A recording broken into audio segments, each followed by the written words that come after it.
Welcome, everyone. This is your friend, the DN What If, here with another exciting fanfiction. Today, we're diving into the story of What If Class 1A is dropped onto a remote island? If you enjoy this video, don't forget to hit that like button and subscribe for more fanfiction content just like this. Now, let's get started with the fanfic. UA Survivor, Day 0. Alright, class, Aizawa began, standing at the front of the room, his tone as tired as ever. The principal has decided to try out a new kind of survival training program, but only if everyone's interested. Here's the idea. You'll be flown out to a remote island, split into 2 teams, and compete in a series of challenges. After each challenge, the losing team will have to vote one of their members out, and that person will be sent home. That's all the information I have for now. So what do you think? Are you up for it? Class 1A exchanged uncertain glances, the room buzzing with low murmurs. A few students shrugged, trying to play it off. Sounds like fun, Kuda muttered under his breath. Could be interesting, Jiro said quietly to Kaminari. He nodded, a spark of curiosity flickering in his eyes. Bakugo crossed his arms, leaning forward in his seat. Now wait just a minute, Mr. Aizawa, what do we get if we win? Aizawa sighed, long and weary, the kind of sigh that said he already regretted having this conversation. Halfway through the program, everyone who's voted out will stay on the island and become members of the jury, he explained. When we're down to the final 2, the jury will question them and cast their votes for a winner. He paused, rubbing the back of his neck. The prize is $500,000. Don't ask me why the principal thinks this is a good idea, but apparently, this is what he wants to try. A hush fell over the class as the numbers sank in. For a moment, no one spoke. The weight of $500,000 hung in the air like static before a storm. Then, inevitably, Kaminari broke the silence. $500,000? Dude, that's insane. We could totally do this. Idiot, Bakugo snapped, glaring at him. This isn't some vacation game show. You think you can survive out there without frying yourself in the first 5 minutes? Kaminari's grin faltered. Hey, I'd figure something out. Across the room, Yaoyorozu looked thoughtful, a finger resting against her chin. It does sound like an unusual form of training, she said. If the challenges are physical and strategic, it could help us build teamwork in unexpected ways. Tokoyami folded his arms, shadows flickering faintly around his shoulders. Survival under pressure reveals one's true nature, he murmured. Perhaps this trial will be enlightening. Or humiliating, Jiro muttered with a smirk. Aizawa exhaled, scanning the room. Look, I'm not forcing anyone. If you don't want to take part, you can opt out. But if you do, be ready to treat it seriously. This isn't just for fun, it's still training. Uraraka raised her hand hesitantly. Will there be, like, real danger? Or is it all, supervised? Aizawa gave a faint shrug. There'll be safety measures in place. The principal's crazy, not reckless. A few nervous laughs rippled through the room. So, he continued, stuffing his hands into his pockets, I need a show of hands. Who's in? For a heartbeat, no one moved. Then slowly one by one hands began to rise. Bakugo's hand shot up first, of course. I don't care what it is. I'll win, he said, a sharp grin cutting across his face. Kirishima raised his hand next, his grin matching Bakugo's energy. Sounds manly enough to me. Count me in. Figures, Jiro muttered with a smirk, rolling her eyes but lifting her hand anyway. Might as well see what kind of chaos this turns into. Kaminari threw both hands up dramatically. Let's go. Team Kaminari's taking home the money. More like Team Dead Last, Bakugo growled. Kaminari flinched but kept his hands up. Uraraka hesitated, glancing at Deku before raising her hand. It actually sounds kind of fun, she said softly. And if it's for training, I'm in. Midoriya's eyes gleamed with curiosity and determination. Yeah, he said, nodding. A survival challenge like this could test more than just strength, it's strategy, endurance, teamwork. I'm into. Ida stood tall, raising his hand in crisp formality. If this program has the school's approval, then it is our duty as students to participate earnestly. I accept. Azui blinked slowly, her tone flat but sincere. I'll join too, Ribbit. It might be interesting to see how everyone handles the wild. Mina leaned over her desk, eyes glowing. An island? With challenges? This is gonna be awesome. Ciro grinned. Finally, something that sounds like a reality show. I'm in. Yaoyorozu raised her hand last among the confident ones. If this is meant to improve our skills and adaptability, then yes, I'll participate, she said, steady but a bit nervous. Tokoyami lifted his hand slowly. The shadows thrive in isolation, he murmured. I accept this test. Kuda hesitated, glancing around nervously before half raising his hand. Shuji simply nodded, his quiet agreement speaking louder than words. When the final hand rose, Aizawa took a long look around the room. For once, there was real energy buzzing in the air. All right, he said finally. Looks like it's settled. He picked up his clipboard, already regretting what came next. Pack your things, Class 1A. You leave first thing tomorrow morning. A chorus of gasps, cheers, and one exasperated groan filled the room. The next morning, the sun had barely crested the horizon when Class 1A gathered outside the dorms, each student carrying a regulation-sized duffel bag marked with the UA insignia. The air was cool and damp with early mist, clinging to their jackets and hair. Kaminari yawned loudly. It's way too early for this, he groaned, dragging his bag. Stop whining, Bakugo snapped, slinging his over one shoulder. If you can't handle getting up early, you'll never survive out there. Noted, Kaminari muttered. Aizawa stood at the head of the group, arms folded, scarf draped loosely around his neck. The principal arranged transportation. Stay together and don't cause trouble. I don't want to hear anyone complaining once we're in the air. The air? Uraraka echoed. As if on cue, the low thrum of rotor blades filled the air. A helicopter painted in UA colors descended over the campus lawn, whipping up gusts of wind that sent hair and papers flying. Mina let out an excited squeal. Are we seriously flying there? This is so cool. Cool until someone gets airsick, Jiro called over the noise. Move it. Aizawa barked. We don't have all day. The students piled in, laughter and nervous chatter echoing through the cabin. Midoriya pressed his face to the window, eyes wide as the school grounds shrank below them. But wonder how remote this island actually is, he said. Hopefully remote enough that Bakugo can't explode anything important, Jiro teased. What did you say? See, she deadpanned. Hours later, the helicopter banked low over an expanse of glittering blue water. Below, a vast island stretched out lush jungles, winding rivers, and long stretches of golden sand. That's it, Aizawa said, raising his voice over the rotors. Your battleground. Once we land, you'll be divided into 2 teams and briefed on the first challenge. The students exchanged glances, some excited, others wary. Mina pressed her nose against the glass. Okay, this is officially the coolest training trip ever. Just wait until we're all sleeping in the dirt, Jiro muttered. The helicopter descended onto a clearing near the shore. The smell of salt and earth filled the air as the students stepped out onto the sand. On the island. Welcome to your survival training site, Aizawa announced. For the next several weeks, this island will be your home, your battleground, and if the principal has his way, your classroom. Then came a voice that shattered the quiet. You listeners. Present Mike leapt down from a second helicopter, landing in a cloud of sand, arms wide and grin wider. Welcome to UA Survivor, Island Edition. I'm your host, Present Mike, and joining me is my ever-enthusiastic co-host. I'm not your co-host, Aizawa deadpanned. The legendary Eraserhead. The students burst into laughter, even as Aizawa pinched the bridge of his nose. Settle down, he said. We're about to start. Once the game begins, your closest friends can become your opposition. So get your game faces on, and don't embarrass yourselves out here. This is going to be tough. Prove to yourselves that you have what it takes to be the sole survivor. The class fell quiet. Well, on that note, Mike gestured to 2 rows of crates behind him, each painted red or blue.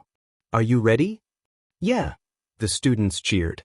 All right, you've been randomly divided into 2 tribes. Mike announced. On the red mat, I need Mina, Ojiro, Kaminari, Kirishima, Satu, Shuji, Jiro, Siro, Toru, and Bakugo. You guys are tribe Dynamis. He tossed a bag of red buffs to them with a grin. And on the blue mat, we have Aoyama, Azui, Ida, Uraraka, Kuda, Tokoyami, Todoroki, Midoriya, Mineta, and Yaoyorozu. You guys are tribe Valiant. Mike lobbed a bag of blue buffs to them.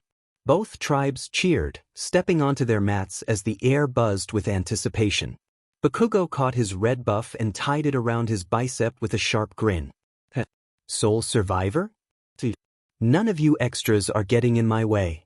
Kirishima clapped him on the back. That's the spirit, bro. Tribe Dynamis is gonna crush it. Yeah. Kaminari shouted, then tripped over a crate. Okay, maybe after a little practice. On the other side, Ida adjusted his glasses. Everyone, let's begin with proper introductions and cooperative discussion to establish an efficient working dynamic. Mineta groaned. Dude, it's literally been 10 seconds. Uraraka laughed, helping him up. Come on, let's at least try to get along. We're gonna need each other. Midoriya nodded, eyes gleaming. Mr. Aizawa wasn't kidding. This is going to be rough, but teamwork's going to matter as much as strength. Tokoyami folded his arms dramatically. Indeed. The island may test not our quirks, but our souls. Whatever you say, Mineta muttered.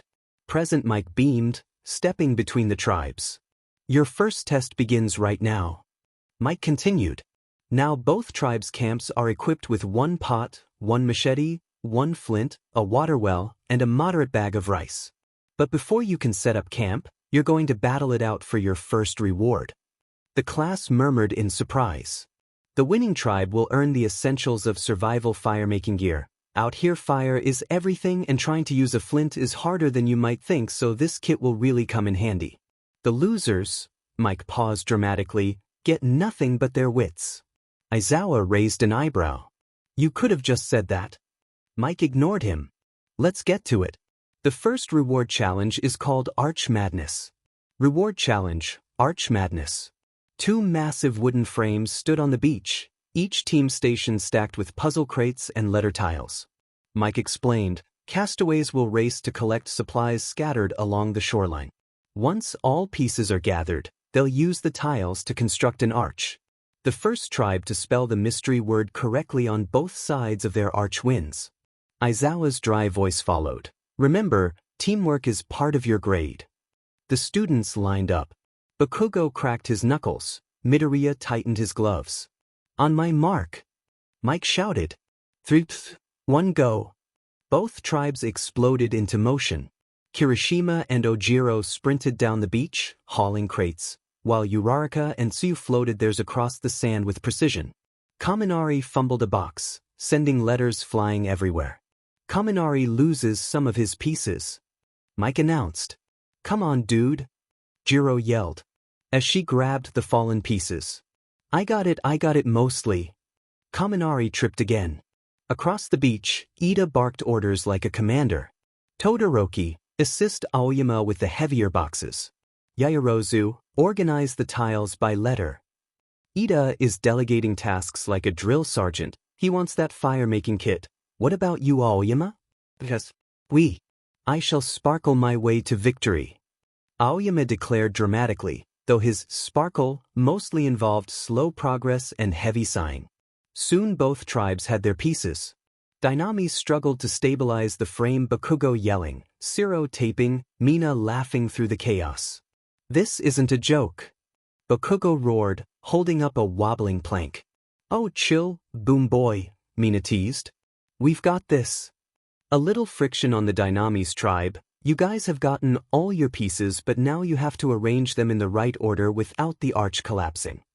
Mike explained. On the Valiant side, Midoriya studied the letters. Wait, the pieces have UA mottos on the back. That's the hint. Smart thinking, Midoriya. Ida said, helping slot a piece into place. The camera cut rapidly between the 2 arches rising in the sun. Both teams worked feverishly, sand flying, voices clashing. Spell it out. What's the word? Kirishima called. Jiro squinted at the tiles. It's gotta be plus ultra. The realization hit both tribes at once.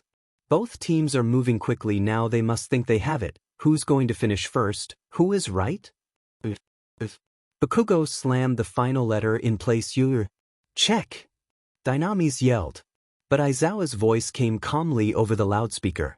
Incorrect. What? Dynamis shout. Dynamis' arch is not right, something is wrong. Can they fix it before Valiant? It's the back. Kirishima noticed, but seconds later, Valiant secured their arch perfectly mirrored, letters gleaming in the sun. Mike raised both arms. Valiant wins reward. Cheers erupted from the blue team. Uraraka hugged Yaoyorozu, Ida lifted Kuda clean off the ground, and Midoriya grinned through sweat and sand. Bakugo kicked the sand. Aizawa stepped forward.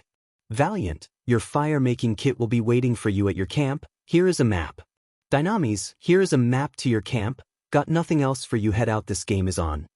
Movie camera confessional. Midoriya, Valiant. That challenge was harder than it looked, but the teamwork really paid off. Everyone contributed, even Mineta, surprisingly. I think we've got a solid foundation, and we have the drive to just keep doing better.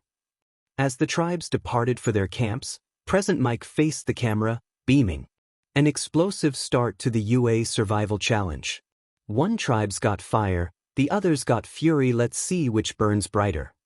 The sun dipped lower, the island alive with the sounds of waves and distant cries of unknown birds. The game had only just begun. Waterwave Valiant Tribe, River Delta Camp Day 1.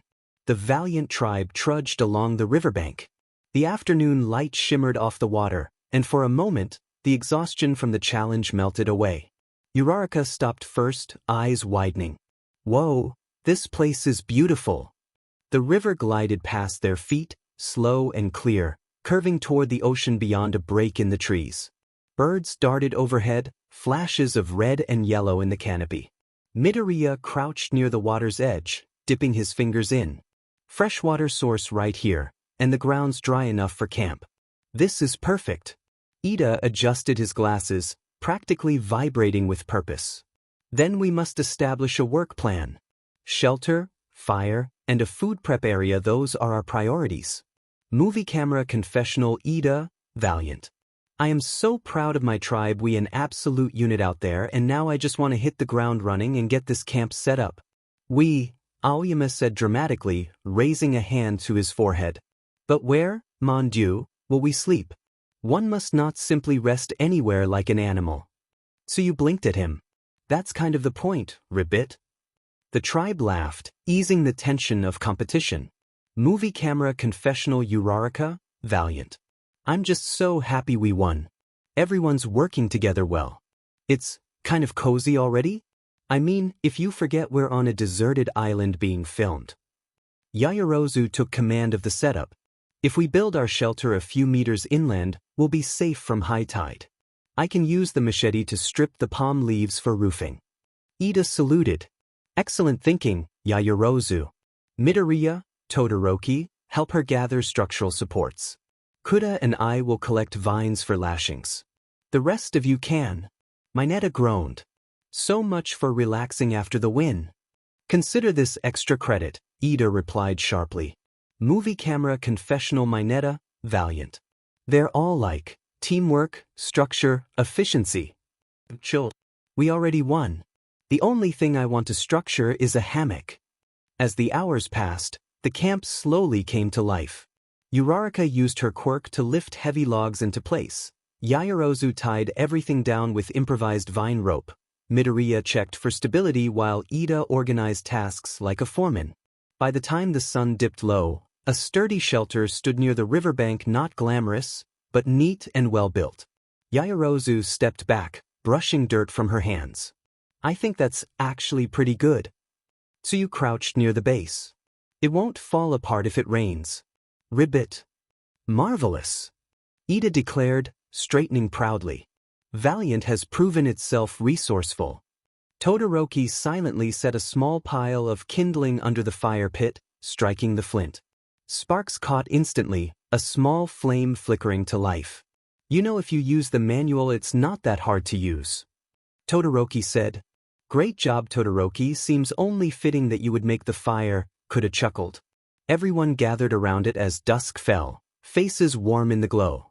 Midoriya exhaled, smiling. We did it. First win, first fire. First of many, Yaoyorozu said with quiet confidence. Oui, Aoyama added, stretching out beside the flames. Team Valiant say magnifique. Movie camera confessional Midoriya, Valiant. Everyone pulled their weight today. If we can keep this up, I think we've got a real shot. I just hope it stays like this. The camera panned out over the calm river, the firelight flickering beneath the darkening sky. The tribe's laughter echoed faintly, warm, confident, unsuspecting. The island, however, stayed silent. Watching. Waiting. Fire Dynamis tribe Crimson Bay Camp. The Dynamis tribe arrived at their stretch of beach just as the sun began to sink into the horizon. The waves rolled in lazily, the sky streaked with orange and purple. It would have been beautiful if they hadn't just lost. Movie camera confessional Kirishima, Dynamis. You know, coming to our camp for the first time should have been fun, and it would have been, if we didn't just get our butts kicked. I was disappointed to lose, of course, who wouldn't be? But nothing comes close to how upset Bakugo was. Kaminari dropped his pack in the sand with a sigh. Men, we were so close. Close doesn't win challenges, Bakugo snapped, stomping past him. Movie camera confessional Bakugo, Dynamis. I said it once, I'll say it again, I don't lose. But I lost today, and that's unacceptable. I need to get this tribe on track, starting now. Bakugo threw down the map, scanning the shoreline. We need shelter. Fess. It's gonna rain tonight. Rain. Mina blinked. How do you know? Bakugo jerked his chin toward the horizon. Cloud cover. Wind shift. Use your eyes, Pinky. Jiru smirked. Great. We've got meteorologist Bakugo on staff. Yeah, we're burning daylight, let's get to work. Bakugo barked. Shiro and Kirishima started gathering bamboo and vines, while Ojiro piled palm leaves nearby. Invisible Girl's voice piped up near the supplies. Does anyone know how to tie knots? Yeah, I got it. Kirishima said cheerfully, taking over. Let's make this shelter manly. Bakugo grunted but didn't stop him. The team fell into a rhythm, half chaotic, half determined. Mina and Jiru collected wood while Satu tried to strike sparks with the flint, to no success. By nightfall, the wind picked up and the first droplets fell. Okay, Mina said, curling under the half-finished tarp. Bakugo was right. I hate that he was right. Shut it, Bakugo muttered. We'll try to get a fire in a bit. Get some wood under the tarp. If it all gets drenched, we can kiss any chance at fire goodbye.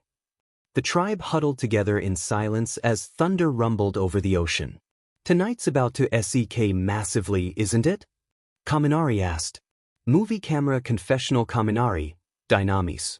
Rain, no fire, Bakugo barking orders. This is not the vibe I signed up for, man. What? No way. It's only night one, so let's try a little positivity. We can get that fire going, okay guys? We've got this. Kirishima said, trying to reassure his tribemates. If you say so, Mina sighed. Movie camera confessional Mina Ishido, Dynamis. This is rough. No fire, no food, no dry clothes. But Kirishima's right, we've got a shelter, and maybe fire if we're lucky. The vibe's tense.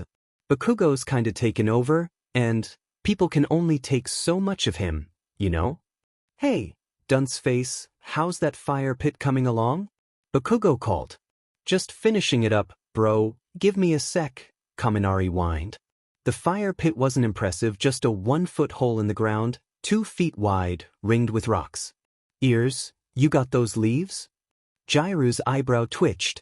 Yeah, hold your horses. I got them. What do we need this junk for, anyway?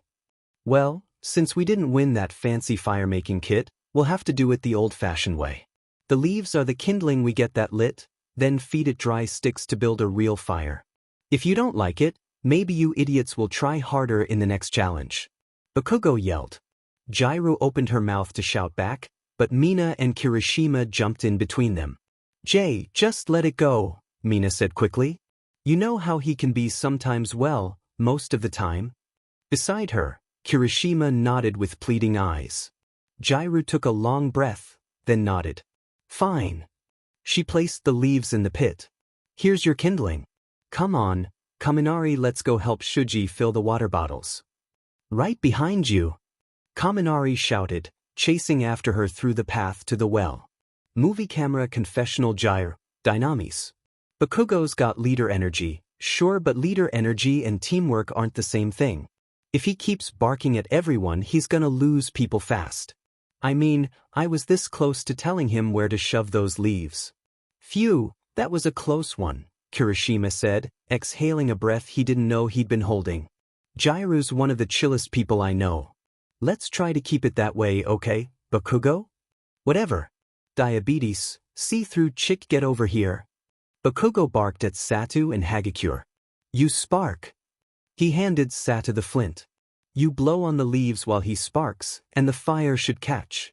Got it, they both said, getting to work. A few attempts later, all they had to show for it was a pile of smoky leaves.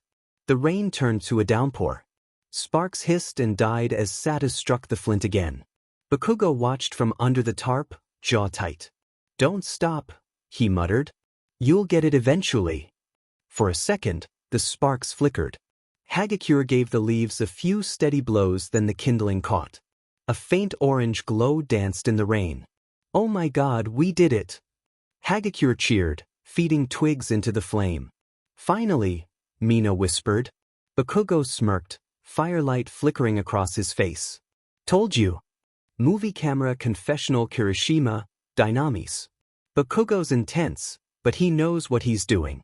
If we can keep everyone motivated, we'll bounce back.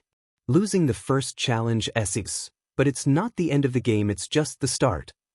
The camera lingered on the flickering flames, small, stubborn, and alive against the storm. Waterwave Valiant Tribe, River Delta Camp same night. A couple miles north, Tribe Valiant's camp buzzed with energy.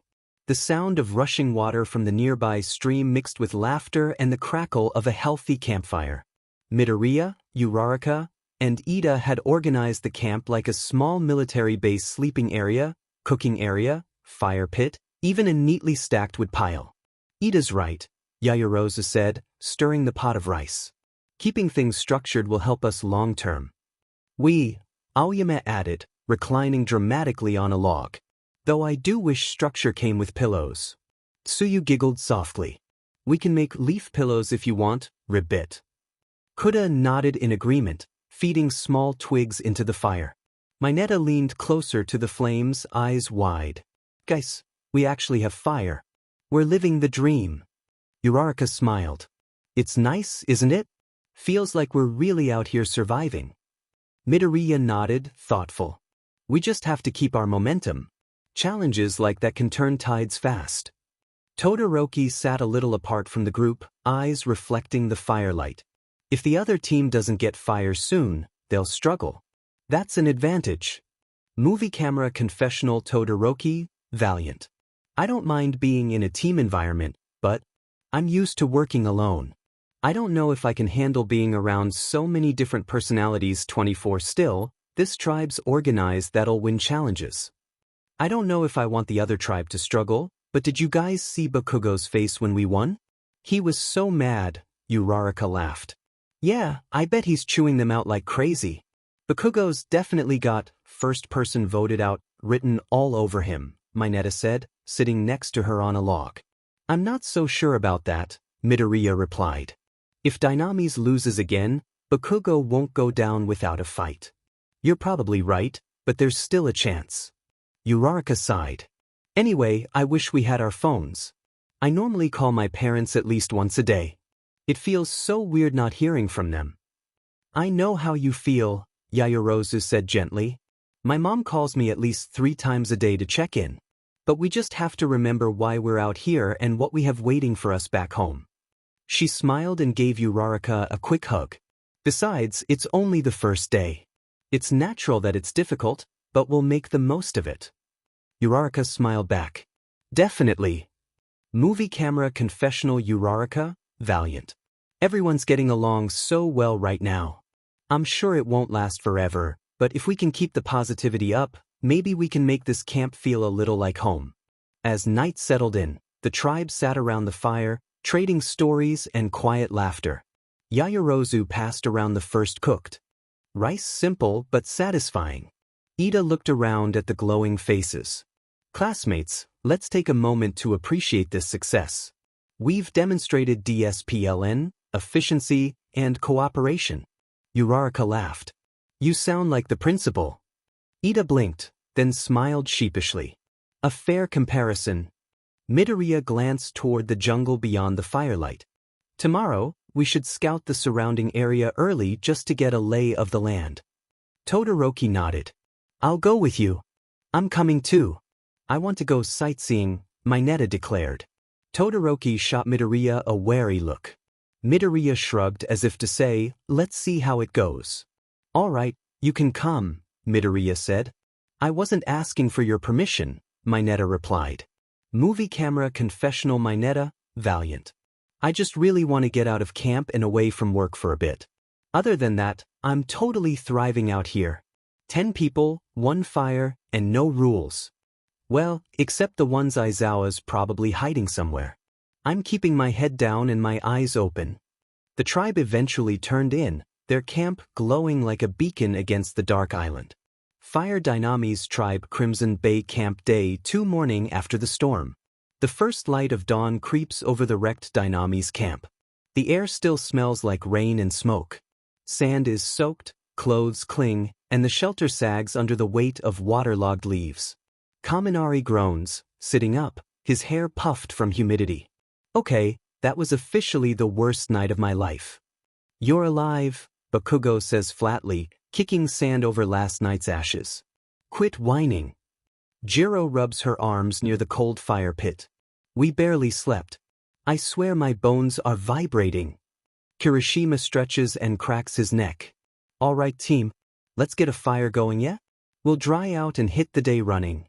Bakugo's already crouched near the ashes, flint in hand. Step it. You're doing it wrong. He strikes once sparks flare and a thin flame catches. Within seconds, the fire roars to life. Wait, what? Mina stares. You could have done that yesterday? Bakugo doesn't look up. You weren't ready yesterday. Kaminari blinks. Bro, what does that even mean? Bakugo tosses a branch into the flames. If one night of rain breaks you, you don't deserve to be here. The tribe goes quiet. Only the crackle of fire fills the space. Kirishima just laughs under his breath. Movie camera confessional Kirishima, Dynamis. Bakugo's tough, yeah, but I think I get him. He's not trying to be a JRK for fun, well, maybe a little, but he wants us to toughen up. This isn't school. It's survival. Movie camera confessional Bakugo, Dynamis. Everyone else thinks this is a class trip. It's not. It's survival. I'm not babysitting anyone. If they want to win, they'll prove they belong here. Shoji wrung out a blanket-sized palm frond. We should definitely fix up our shelter and make it somewhat livable. No kidding, we're fixing this disaster before breakfast. Bakugo muttered. You, sugar guy, go find some more logs. We need to reinforce everything. You too, he pointed at Jiro and Mina, try to fix this roof before it caves. Movie camera confessional Mina Ishido, Dynamis. Morning after that storm? Miserable. Everything's wet, we're hungry, and Bakugo's already in commander mode. He's like a walking alarm clock you can't hit snooze on. Yeah, bossman, Jiro said, rubbing her temples. Remind me why I didn't just build a boat and paddle home yesterday. Movie camera confessional Jiro, Dynamis. Look, I get it, Bakugo wants to win. But barking orders doesn't make you a leader. It just makes everyone want to tune you out. And he totally let us freeze on purpose. I don't know if that's strategy or insanity, but it worked. Everyone's moving faster now. Kirishima was already hauling bamboo poles into place. Hey, we're all tired, but come on, let's show some grit. If we make camp stronger, we'll bounce back twice as hard. Bounce back twice as hard, Bakugo repeated dryly. That's your motivational quote of the day, Rockhead? Demon right. Kirishima grinned, unbothered. Movie camera confessional Kirishima, Dynamis. We're a mess, sure, but Bakugo's not wrong, we can't afford to sit around moping. Someone's gotta keep things manly around here. Waterwave meanwhile at Valiant Tribe, River Camp. Morning light glimmers through the trees at Valiant Camp. Birds sing. The air is cool and calm, and breakfast simmers over the fire. Midoriya kneels beside Uraraka, checking the fire's base. If we keep this steady through the night, we'll conserve wood. Ida, can you time the rotation for watch duty? Already done. Ida replies proudly, adjusting his glasses. A proper schedule ensures consistency and DSPLN. Yaoyorozu nods approvingly. Excellent. If we keep this up, we can start building a full shelter by nightfall. Tokoyami, sitting beneath a palm's shadow, mutters, "Comfort is an illusion before the storm." Okay, Uraraka says with a small laugh. Thanks for the vibe check, I guess. Movie camera confessional Uraraka, Valiant. Our tribe works really well together, maybe too well. Everyone's following the rules, no drama, no stress. It's nice now, but I can feel it sooner or later, someone's going to crack. Movie camera confessional Midoriya, Valiant. We've got a rhythm. Yaoyorozu plans, Ida organizes, Todoroki thinks ahead. If we stay sharp, I think we can win again. I can't shake the feeling that the real challenge hasn't started yet. Movie camera confessional Todoroki, Valiant. Winning feels normal. But comfort breeds carelessness. When we lose, and we will eventually, that's when we'll see who's actually here to fight. By late morning, Valiant's camp hums with quiet efficiency.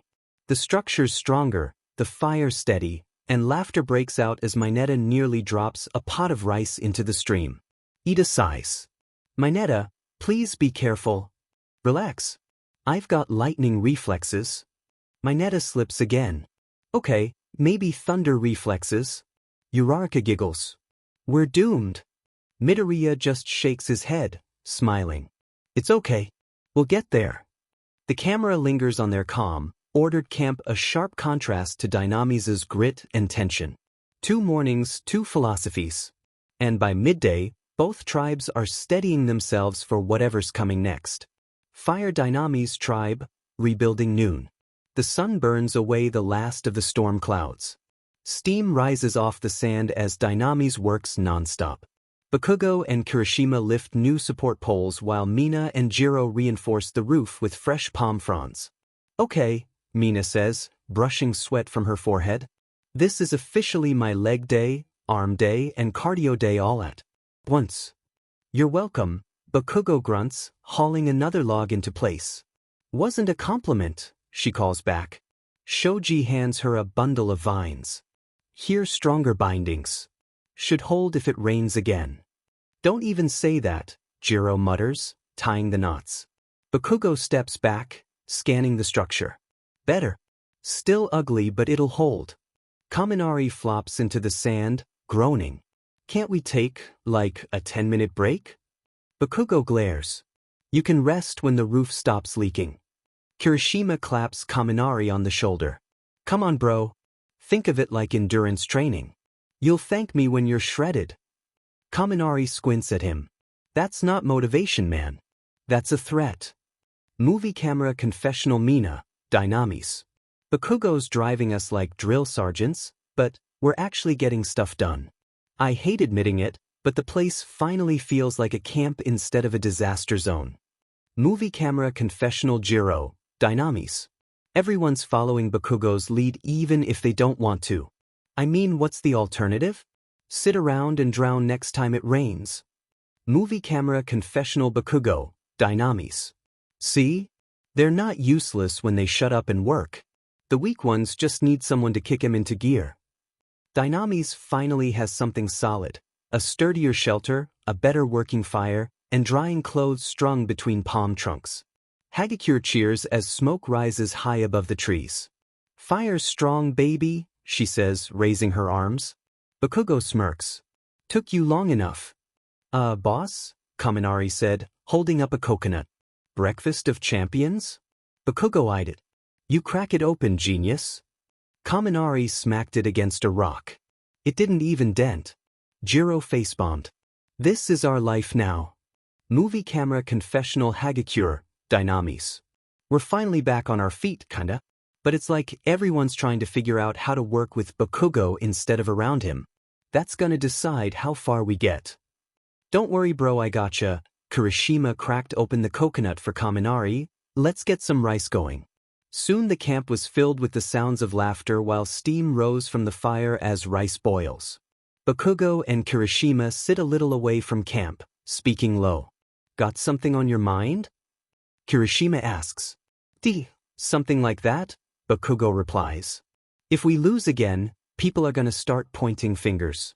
I'm not going home first. Who's the weakest link?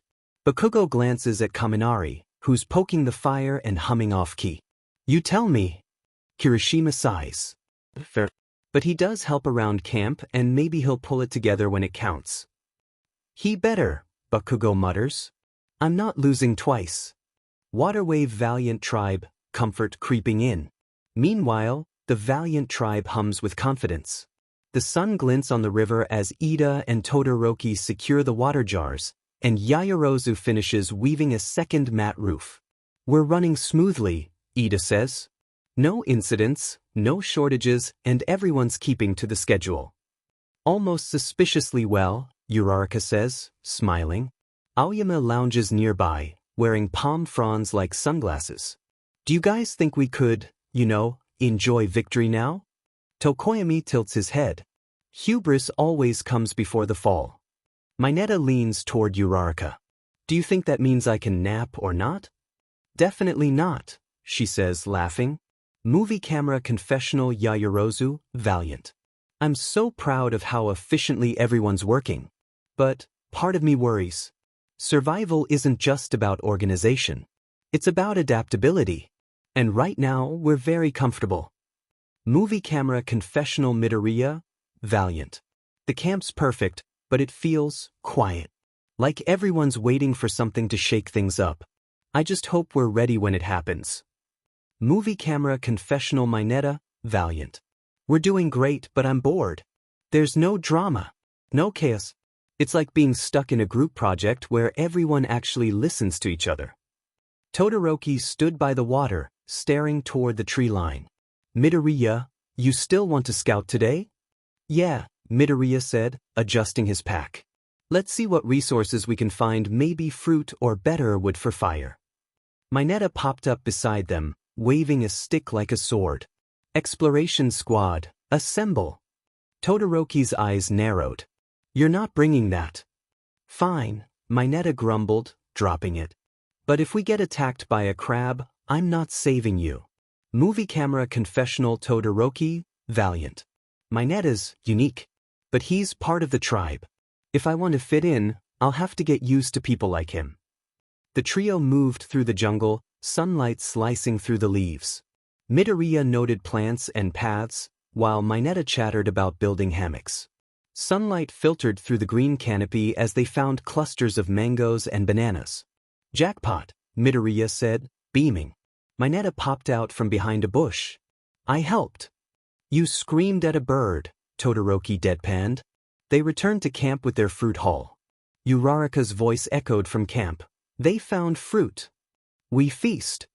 Mineta declared, arms wide. Movie camera confessional Midoriya, Valiant. It's a good sign. The more resources we find early, the stronger we'll be later. Still, the other tribe's probably struggling right now. That's pressure, but also motivation. By afternoon, the tribe was lounging by the stream. Tsu and Kudo worked together weaving leaf mats, while Aoyama lay sunbathing. Ah, paradise, he sighed. Who needs challenges when you can tan? Yaoyorozu laughed. Until you burn. Beauty is pain, Momo, he said dramatically. Movie camera confessional Aoyama, Valiant. I was born for this aesthetic sunlight, order, and admiration. But even paradise can get boring. Maybe tomorrow will bring something dazzling. Fire Dynamis Tribe Crimson Bay Camp Evening. As dusk paints the island in orange and purple, the tribe settles around the campfire. The fire crackles bright against the fading light. Mina leans back, exhausted. I don't care what anyone says, this is the best fire I've ever seen. Denon right, Kirishima says, grinning. Manliest comeback of the day. Sure, Jiro says dryly. If manly means covered in mud and mosquito bites. Bakugo stares into the flames, arms crossed. We're done losing. Tomorrow we hit back twice as hard.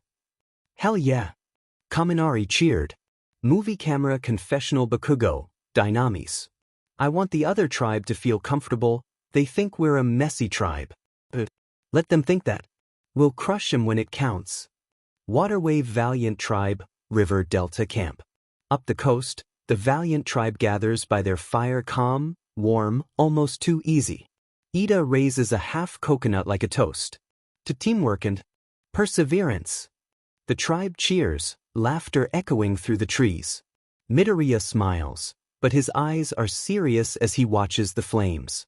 Let's not lose focus, he says softly. Tomorrow we win. Movie camera confessional Midoriya, Valiant. We're in a good spot, but that's when people start slipping. I've watched enough reality TV to know, momentum doesn't last forever. The camera pans out two distant fires glowing on opposite shores. One steady, golden, and calm. The other flickering but fierce. Two tribes. Two approaches. And by the time the next storm comes, only one will hold.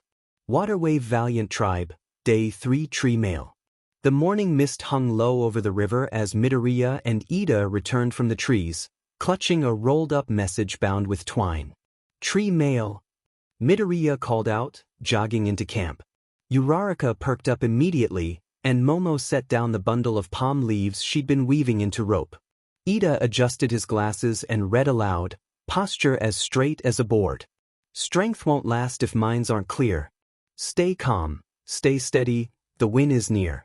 Balance, focus, think as one. Or see your torch come undone. A hush fell for a beat. Todoroki broke it first. Balance and focus, maybe a physical relay? Or some kind of puzzle, Yaoyoro's amused. We should be ready for both. Mineta groaned. Can we not have me on anything that involves heights or balance, please? Tsuyu tilted her head. Ribbit. Then you can help with strategy, Mineta. That's actually fair, he admitted, surprised.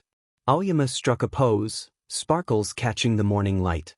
No matter the challenge, we shall dazzle our way to victory. Let's just make sure we don't dazzle ourselves off a beam, Uraraka giggled. Midoriya nodded, the nerves in his smile replaced by quiet determination. All right everyone, grab water. Let's win this first one together. They packed up their camp neatly, moving in rhythm, cautious, focused, a little nervous, but united.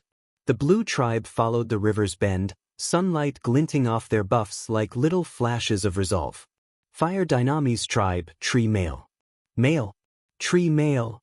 Mina sang as she cartwheeled into camp, parchment waving in one hand and a coconut nearly toppling from the other. Bakugo groaned. You're gonna break your neck before the challenge even starts. Worth it if it's good news, she grinned, landing beside Kaminari, who was trying and failing to spark a fire. Go ahead Mina, read it. Jiro said, tapping her foot. Mina smoothed the parchment and read aloud, dramatically. Brains or brawn, the choice is yours. A race, a climb, perhaps some chores. Work as one or take a fall. For someone's flame will dim tonight, that's all. Dim tonight? That's so creepy, Toru said, her voice bouncing from nowhere. Sounds like something you'd say right before a horror movie starts, Siro added. Kaminari grinned. Guess that makes it more fun.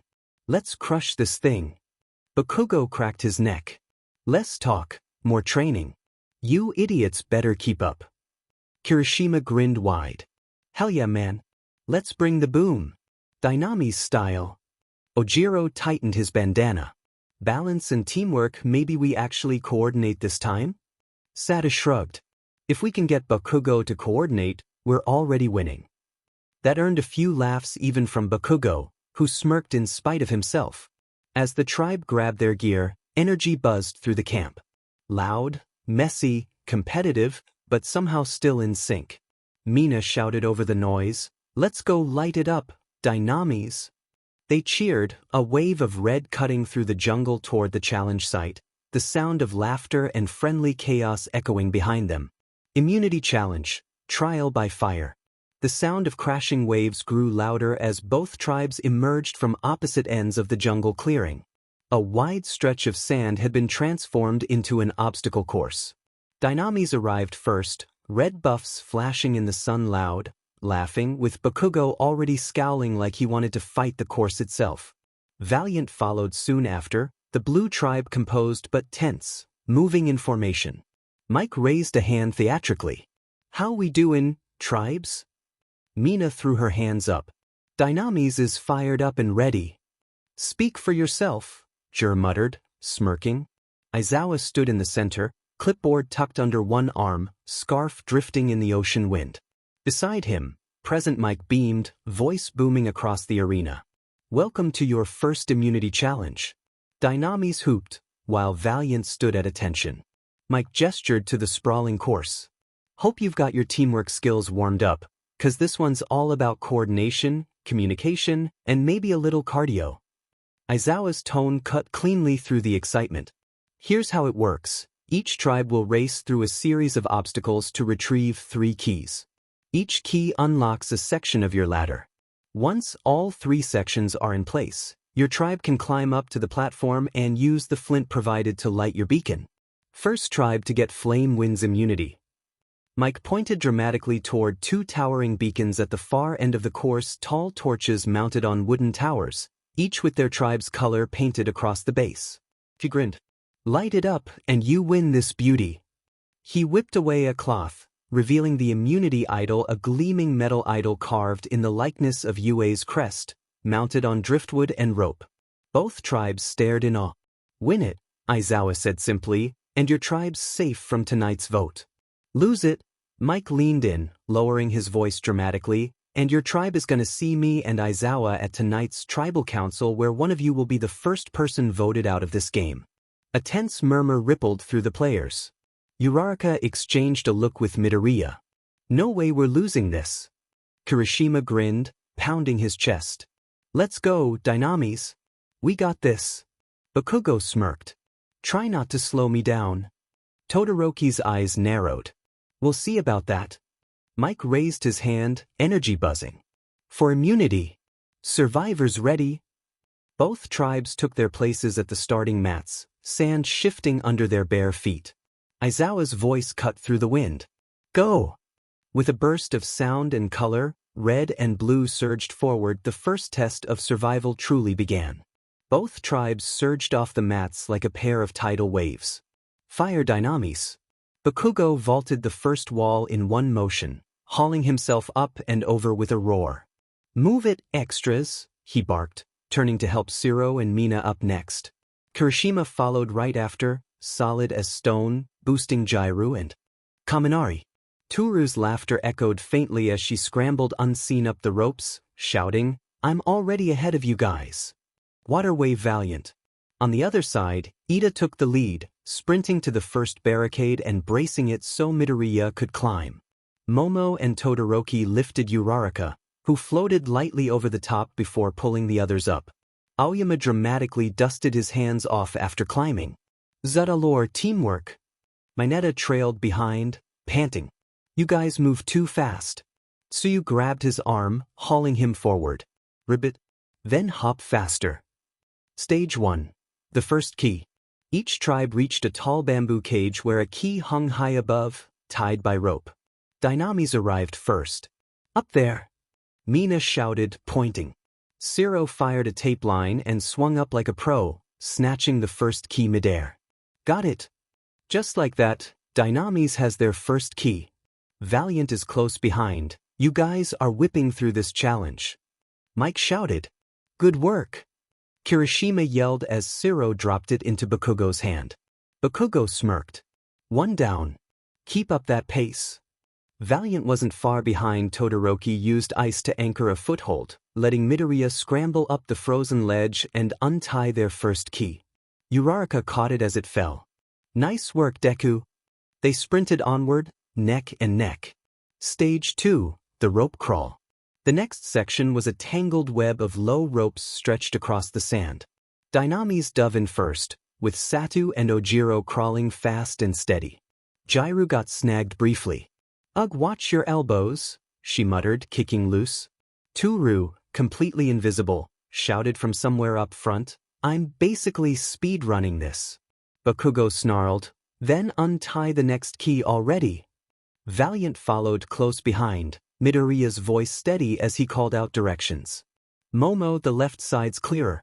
Azui, you can go under the diagonal line." Tsuyu's frog-like movements made short work of the ropes. She popped up first and grabbed their second key with ease. "Nice." Ida cheered. "Let's move, team." The tribes were even again. Stage 3, the balance beam. The third key dangled above a narrow beam that stretched over a shallow pit of mud. Dynamis reached it first. Mina volunteered instantly.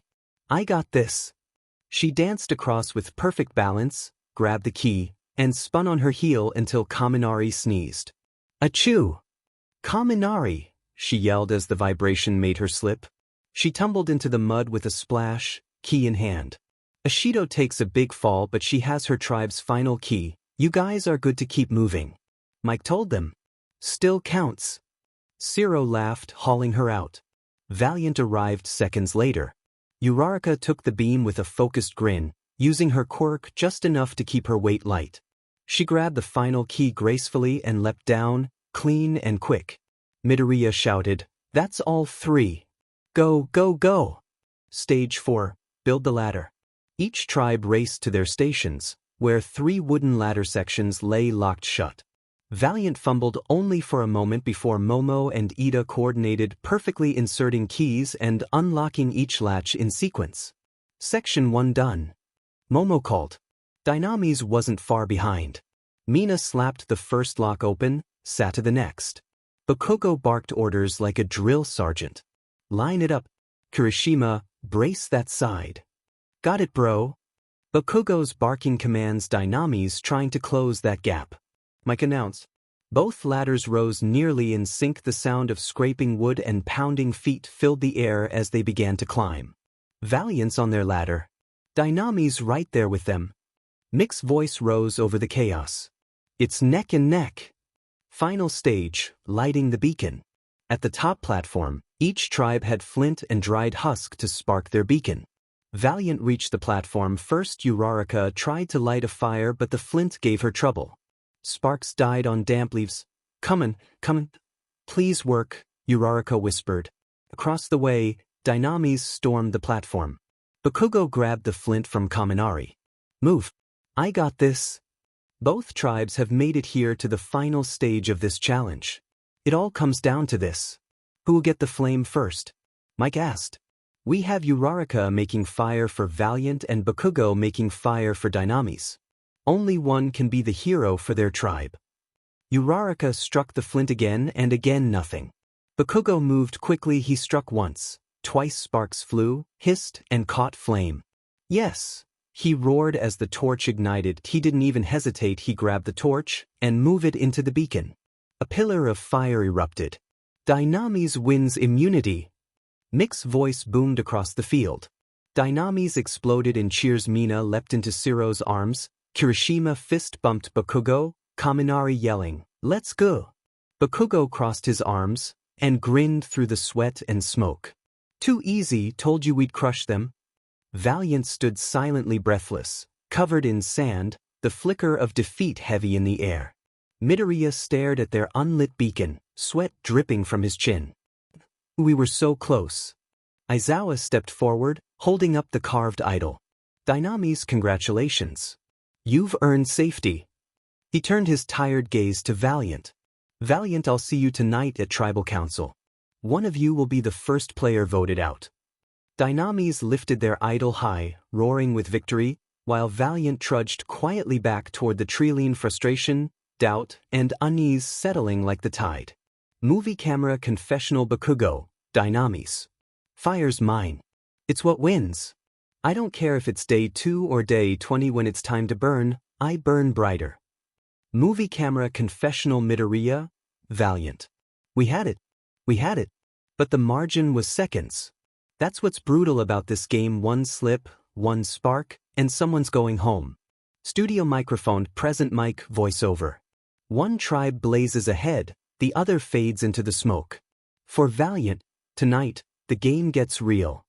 Fire Dynamis tribe Crimson Bay camp after the first immunity win. The Dynamis tribe trudged along the coastline, sea wind whipping against their faces. Their laughter echoed off the cliffs loud, messy, victorious. Kirishima pumped a fist. Let's go. Dynamis is back, baby. Right we are, Bakugo growled, though the corner of his mouth twitched upward. About time you extras started pulling your weight.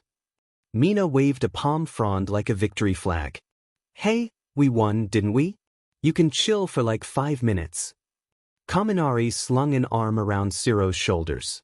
Finally, no tribal council. I thought for sure Bakugo was gonna explode and vote us all out. Bakugo shot him a glare sharp enough to cut Coral. Keep talking, Pikachu. And I just might. The tribe burst out laughing, their exhaustion drowned in relief. Movie camera confessional Jiro, Dynamis. Yeah, winning feels great, obviously.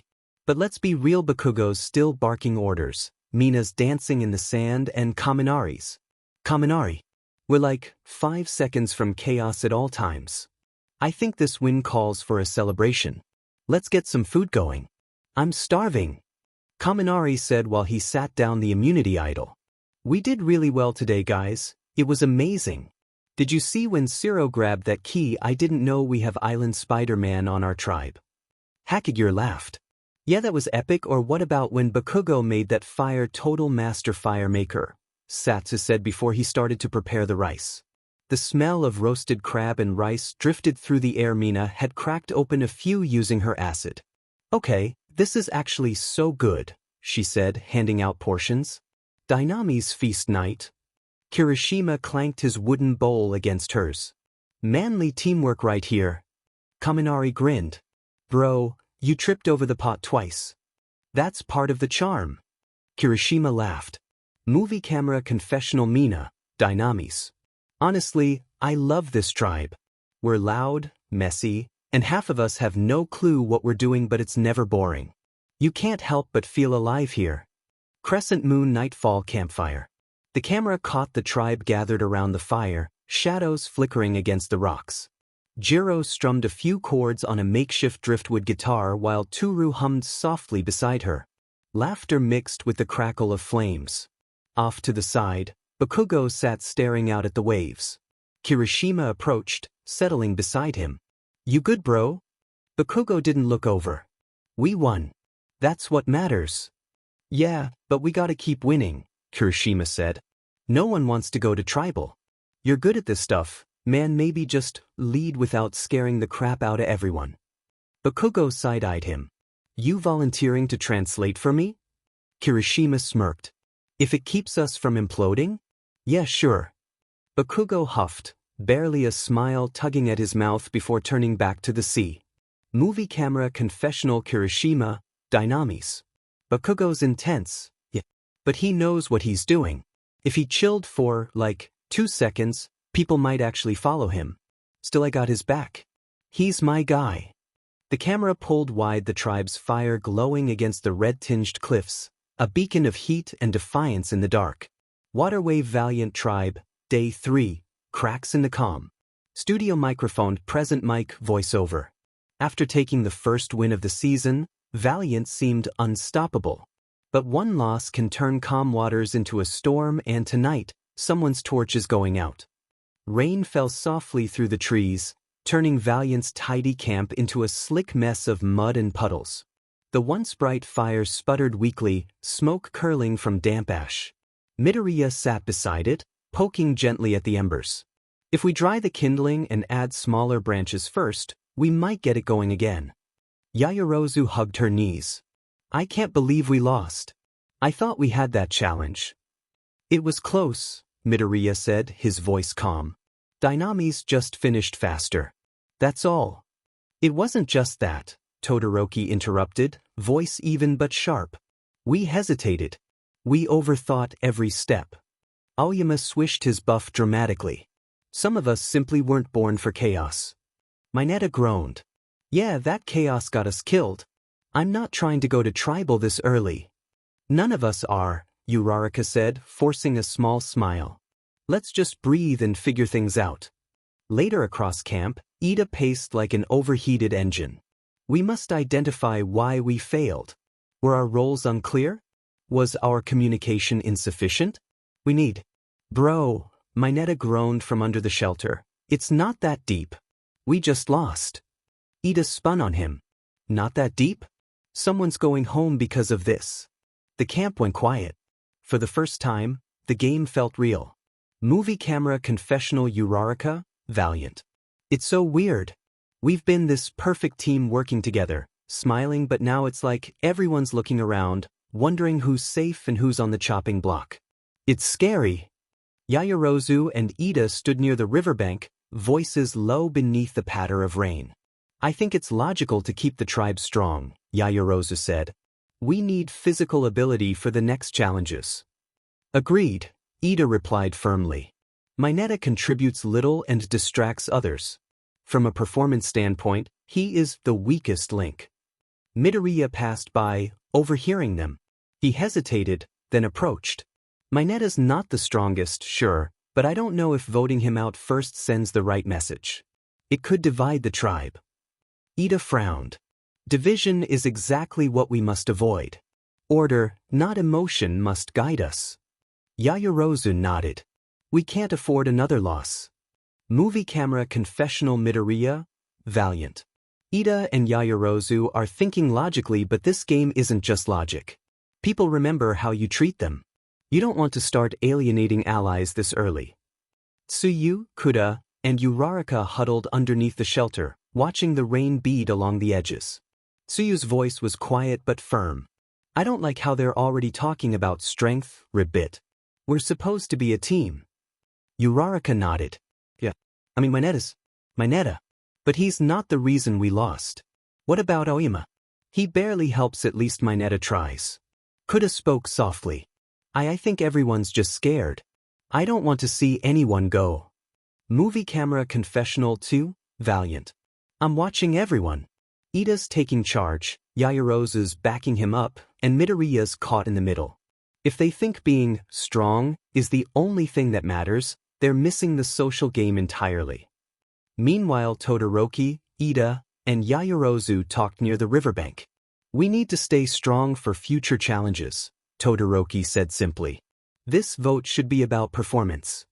Ida crossed his arms. I agree. Objectivity is key.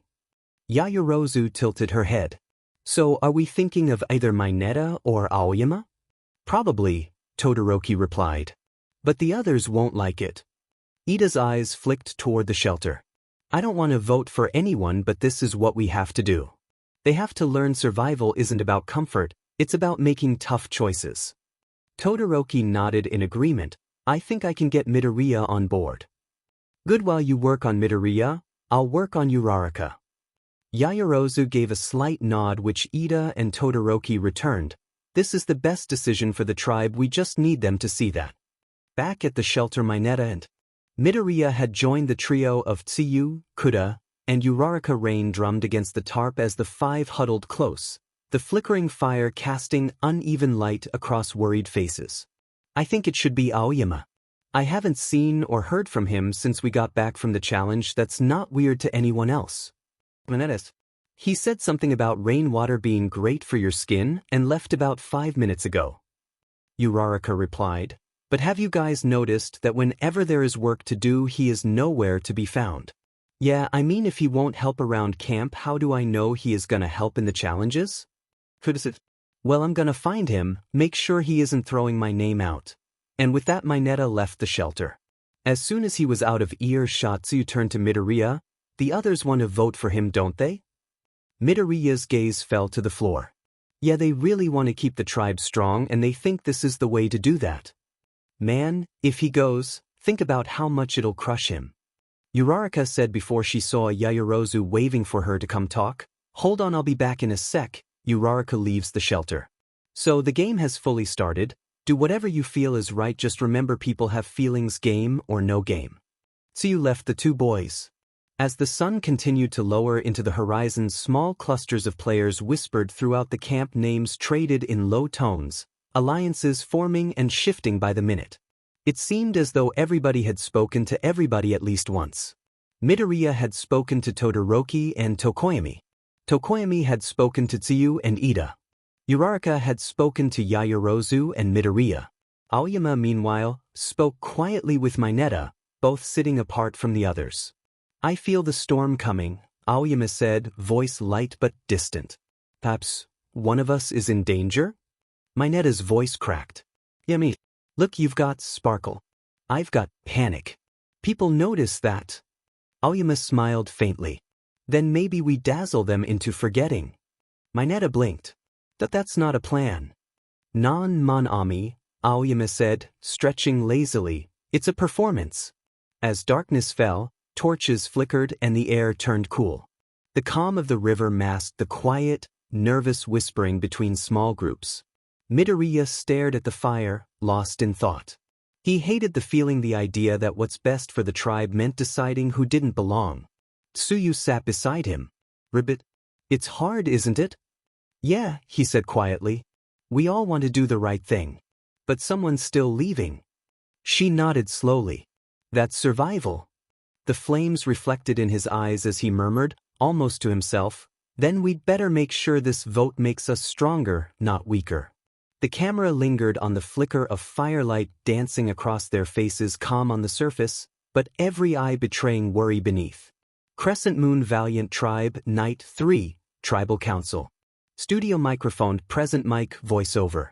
Valiant came into the game strong, but after tonight's loss, the glow's starting to fade. Now, under the firelight, one of them is about to become the first person voted out of UA survival training. The air was thick with salt and firelight. The Valiant tribe entered single file, their shadows stretching long across the sand. Torches burned in the ring ahead, 10 flames for 10 players, the tribe's energy dimmed from defeat. Aizawa waited by the stone platform, arms folded, his usual unreadable stare following them as they took their seats. Beside him, Present Mike leaned forward, a grin half hidden under the glow. Aizawa's voice cut through the crackle of the fire. "Valiant tribe. First tribal. Not where you wanted to be tonight." Eyes dropped. No one wanted to meet his. "Midoriya," Aizawa continued, "you came close in that challenge. What went wrong?" Midoriya shifted forward, clasping his hands. "We had a plan for every step, but once things got chaotic, we hesitated. We tried to control too much." Aizawa gave a short nod. "So, too much thinking, not enough doing." Midoriya managed a small, tired smile. "Exactly. Classic brain freeze." Present Mike called from the sidelines, the humor barely cutting the tension. "All those keys and locks, boom. Instant overheat." Aizawa's gaze shifted to Uraraka. "Does losing change the dynamic back at camp?" Uraraka exhaled slowly. "Yeah. We're still trying to stay positive, but when someone's about to go home, you start looking at everyone differently." Todoroki's name came next. Aizawa fixed him with a quiet stare. "You've been calm since the loss. What's your take?" Todoroki's voice was low, measured. "We need to focus on strength and stability. If someone can't keep up, it drags everyone down." Aizawa's eyebrow lifted slightly. "So someone didn't?" Todoroki's eyes flickered toward Mineta just for a second, but it was enough. Mineta straightened immediately. "Hey, I pulled my weight. Okay, maybe I slipped once, but that happens to everyone." Aizawa's tone was dry. "Interesting that you brought that up before I asked." A flicker of amusement crossed Aizawa's face, barely there, but enough for a couple of nervous laughs to ripple through the group. Mineta looked down, face flushed. Aoyama broke the silence with a smooth, practiced tone. "Tonight's vote isn't about mistakes, it's about momentum. We must shine brighter tomorrow." "Spoken like a star, baby," Present Mike said, finger guns raised. "Keep that light burning." When Aizawa turned to Yaoyorozu, she sat upright, her posture unshaken. "What matters to you in this first vote?" "Consistency," she said. "We need stability, people who don't crumble under pressure, in challenges or camp." So long-term value, Aizawa summarized. She nodded once. Then came Ida. How do you balance leadership with loyalty? Aizawa asked. By acting in the tribe's best interest, Ida replied firmly. Even when that means making a choice you don't want to make. This isn't about blame, it's about performance. We can't afford to lose again. Performance, Tsuyu murmured, tilting her head. Feels like code for, who's not strong enough, ribbit. A flicker of a smirk from Mike at the sidelines, though he stayed silent. Mineta let out a nervous laugh. If it's about strength, I'm toast. But I've been doing my part. Gathering food, drying firewood. Yaoyorozu cut in, calm but cold. Effort is admirable, but results matter. Mineta's grin faltered. But results? Aoyama spoke up suddenly, dramatic as ever. If we're talking results, darling, I contribute morale. Beauty lifts spirits. Uraraka rolled her eyes. But don't need morale, we need firewood and strength in challenges. Aizawa's tone was dry. Seems like there's a divide. Some value strength. Some value spirit. Which one wins out when it's time to vote? The silence after that said more than words. Midoriya looked up. It shouldn't just be about strength. If we start judging people only on that, we lose what makes us a team. Ida adjusted his glasses again. And if we don't win, there is no team. Aizawa's expression softened, just slightly. Approval. Finally, he turned to Tsuyu. What do you think tonight's vote will show? She blinked once, unbothered. Ribbit. I think tonight will show who's thinking long-term and who's letting emotions lead. The firelight played across the group, catching every nervous glance. Aizawa's eyes returned to Midoriya. You analyze everything. How much thinking is too much? Midoriya hesitated before answering. Enough to understand, not enough to freeze. I learned that today. Aizawa studied him for a beat, then gave a curt nod. Well, on that note, it's time to vote. One by one they stood. The camera lingered on each as they approached the stone podium. Todoroki moved silently, writing a name with no hesitation. Uraraka's hand hovered before she finally put pen to parchment. Mineta muttered under his breath as he scribbled, Please not me. Aoyama signed his vote with a tiny heart. The soft hum of waves and the flick of flame filled the silence. When they were done, Aizawa collected the urn and returned to the fire pit. The votes have been cast, he said evenly. Once they're read, the decision is final. The person voted out will leave the tribal council area immediately. I'll read the votes. He opened the urn, drawing the first slip. First vote, Mineta. Second vote, Aoyama. Third vote, Mineta. That's 2 votes Mineta, 1 vote Aoyama. Fourth vote, Mineta. Fifth vote, Mineta. Sixth vote, Mineta. Seventh vote, the first person voted out of the tribe Mineta. That's 6. That's enough. You need to bring me your torch. A heavy silence fell.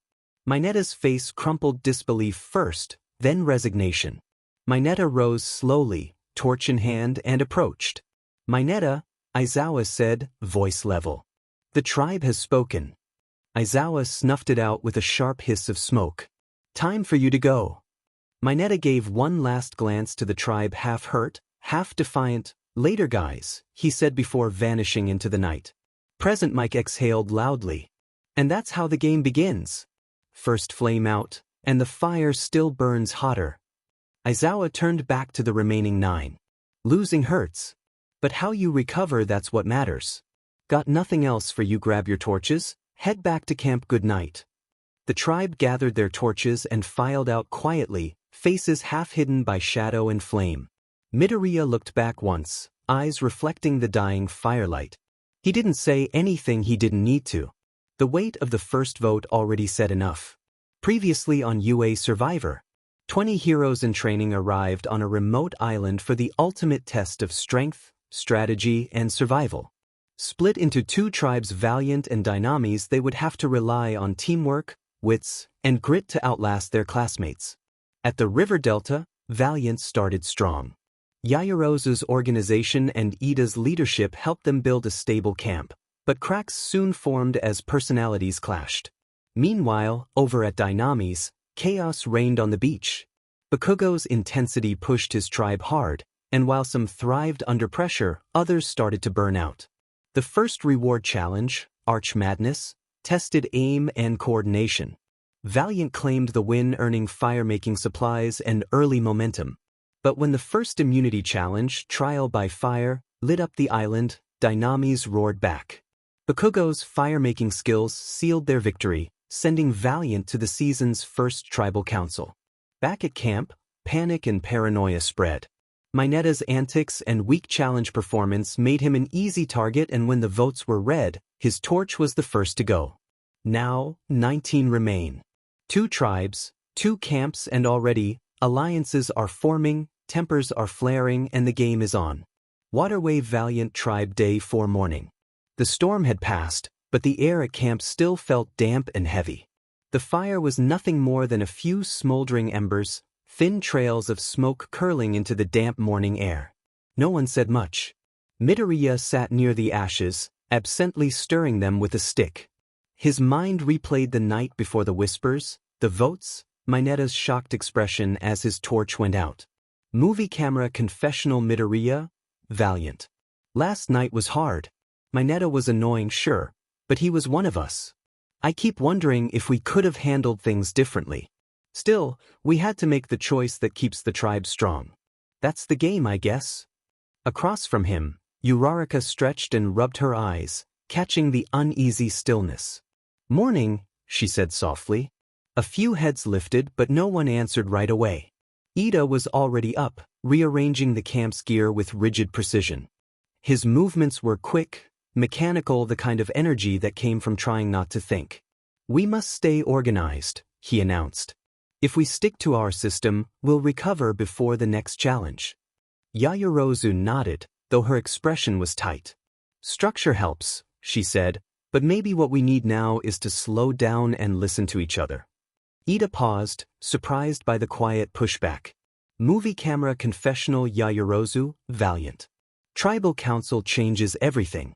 You see people differently afterward. Ida's trying to lead, but it's not about rules anymore, it's about trust. From the riverbank, Tsu and Kuda were washing rice in silence. The surface of the water rippled as raindrops began to fall again, soft but persistent.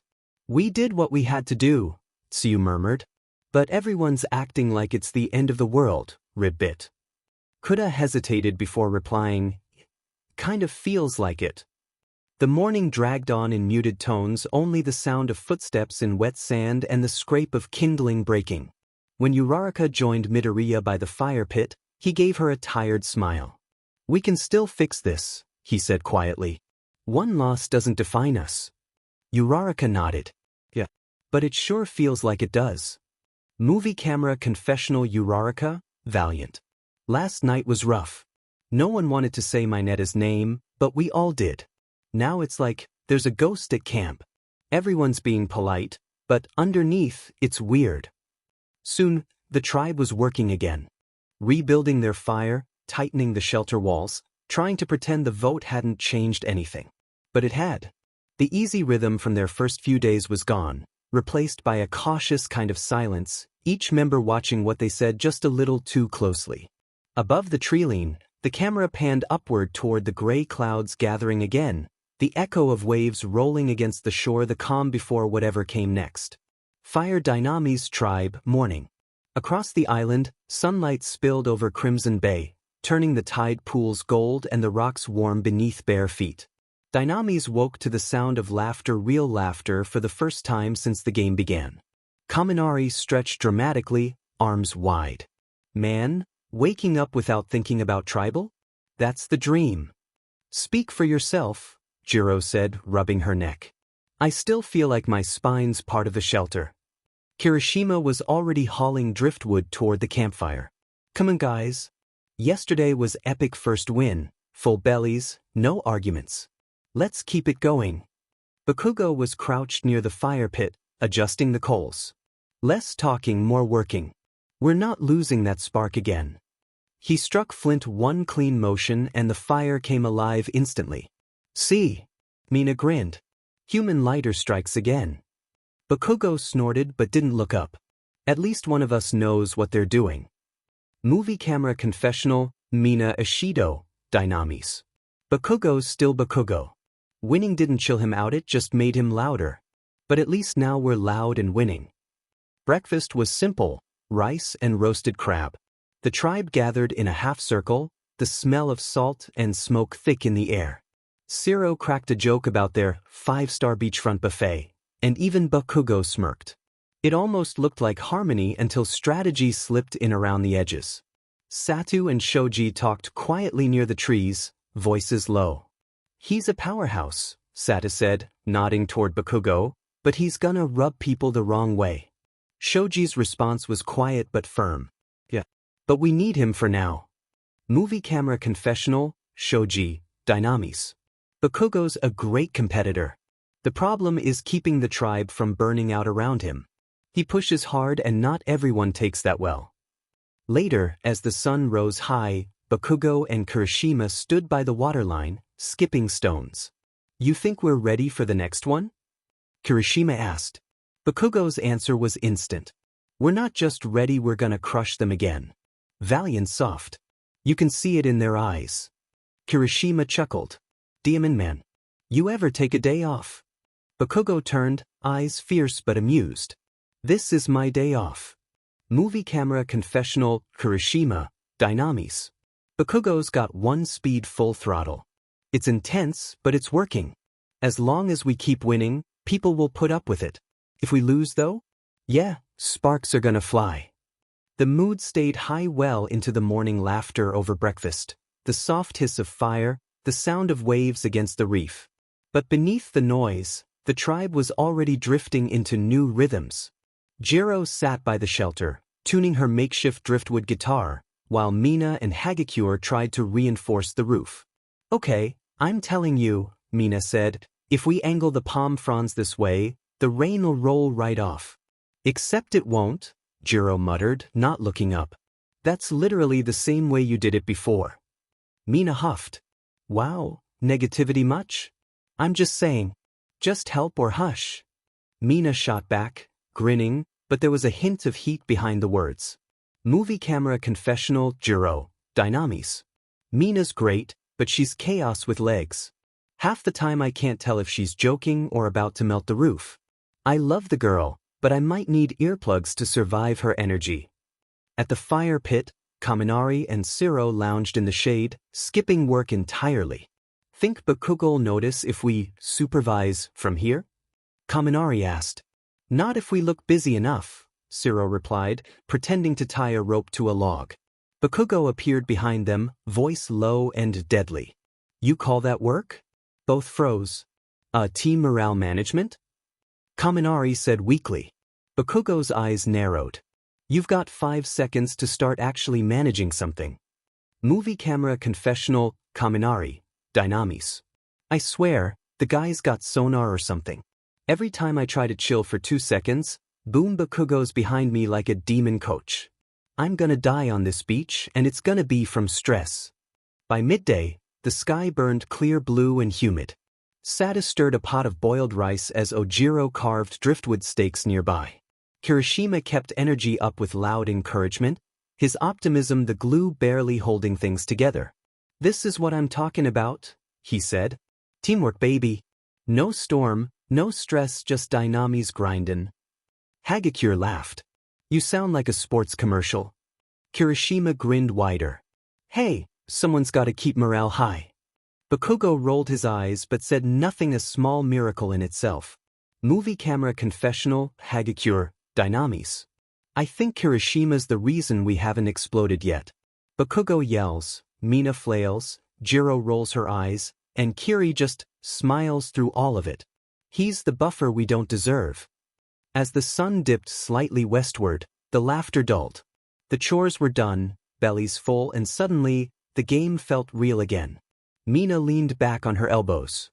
"So, what do you think the next challenge will be?" "Whatever it is," Jiro said, strumming idly, "I hope it doesn't involve running." Bakugo's reply was instant. "Then you better start running now." Everyone groaned, half exasperated, half amused. Movie camera confessional, Bakugo, Dynamis. They're acting like we're on vacation. I'm not losing again. If they can't keep up, they can go cry at tribal. I'm here to win. The camera lingered on the tribe's campfire, steady, waves breaking in the distance, laughter fading into quiet conversation. For now, Dynamis was calm. But calm never lasted long on this beach. Waterwave Valiant Tribe, late morning. The sun finally broke through the canopy, streaks of gold cutting across the muddy clearing. The humidity clung to everything, but for the first time since tribal, the tribe looked steady. Uraraka crouched by the river, scrubbing her clothes against a rock. Feels like we've been here a week already, she said with a laugh. Tsu, beside her, dipped a pot into the water. Ribbit, that's island time. Every day feels longer when you're hungry and paranoid. Uraraka laughed again, but softer. You're not wrong. Behind them, Midoriya and Kuda worked to reset the fishing traps they'd built before the storm. Midoriya crouched low, analyzing the flow of the current. If we move this one closer to the bend, we might catch something tonight. Kuda nodded silently, adjusting the reeds. The two worked in sync, quiet, focused, and patient. Movie camera confessional, Kuda, Valiant. Everyone's trying to act normal again, but you can feel the space between us. I'm not the loudest person, so I watch. Midoriya's the one people keep turning to. Even Ida listens, eventually. Back at camp, Ida was reorganizing the food stores again. Please keep the rice bags sealed tightly, he instructed. We can't risk dampness. Yaoyorozu smiled patiently. Ida, I think we all understand how rice works.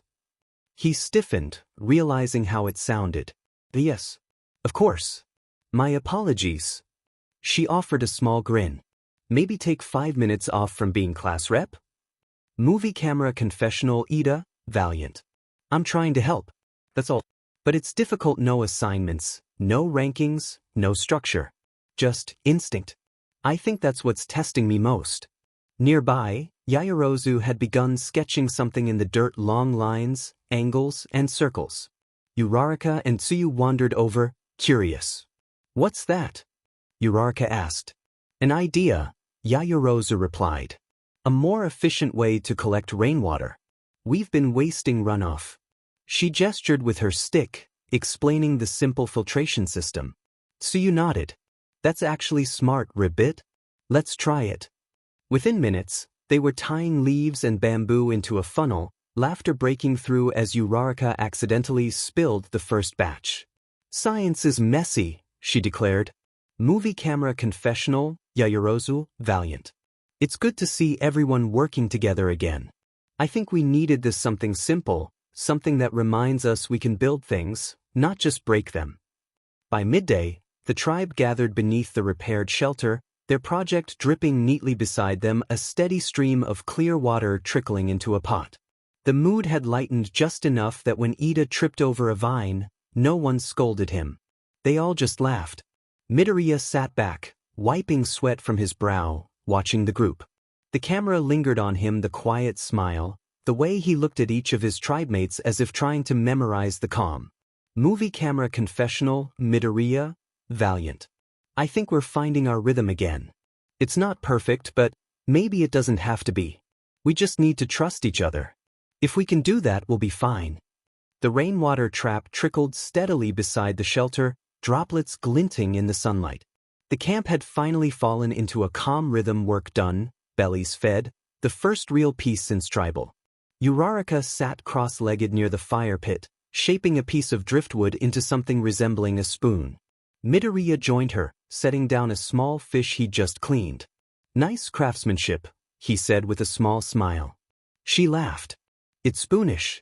Might disintegrate on first use. Midoriya chuckled, then hesitated. You're holding up okay? She looked at him, really looked, then shrugged. Yeah. I mean, as okay as anyone would be considering what happened. Midoriya's eyes softened. It doesn't get easier. Hasn't even been a week yet. He smiled faintly. Then let's make week 1 worth surviving.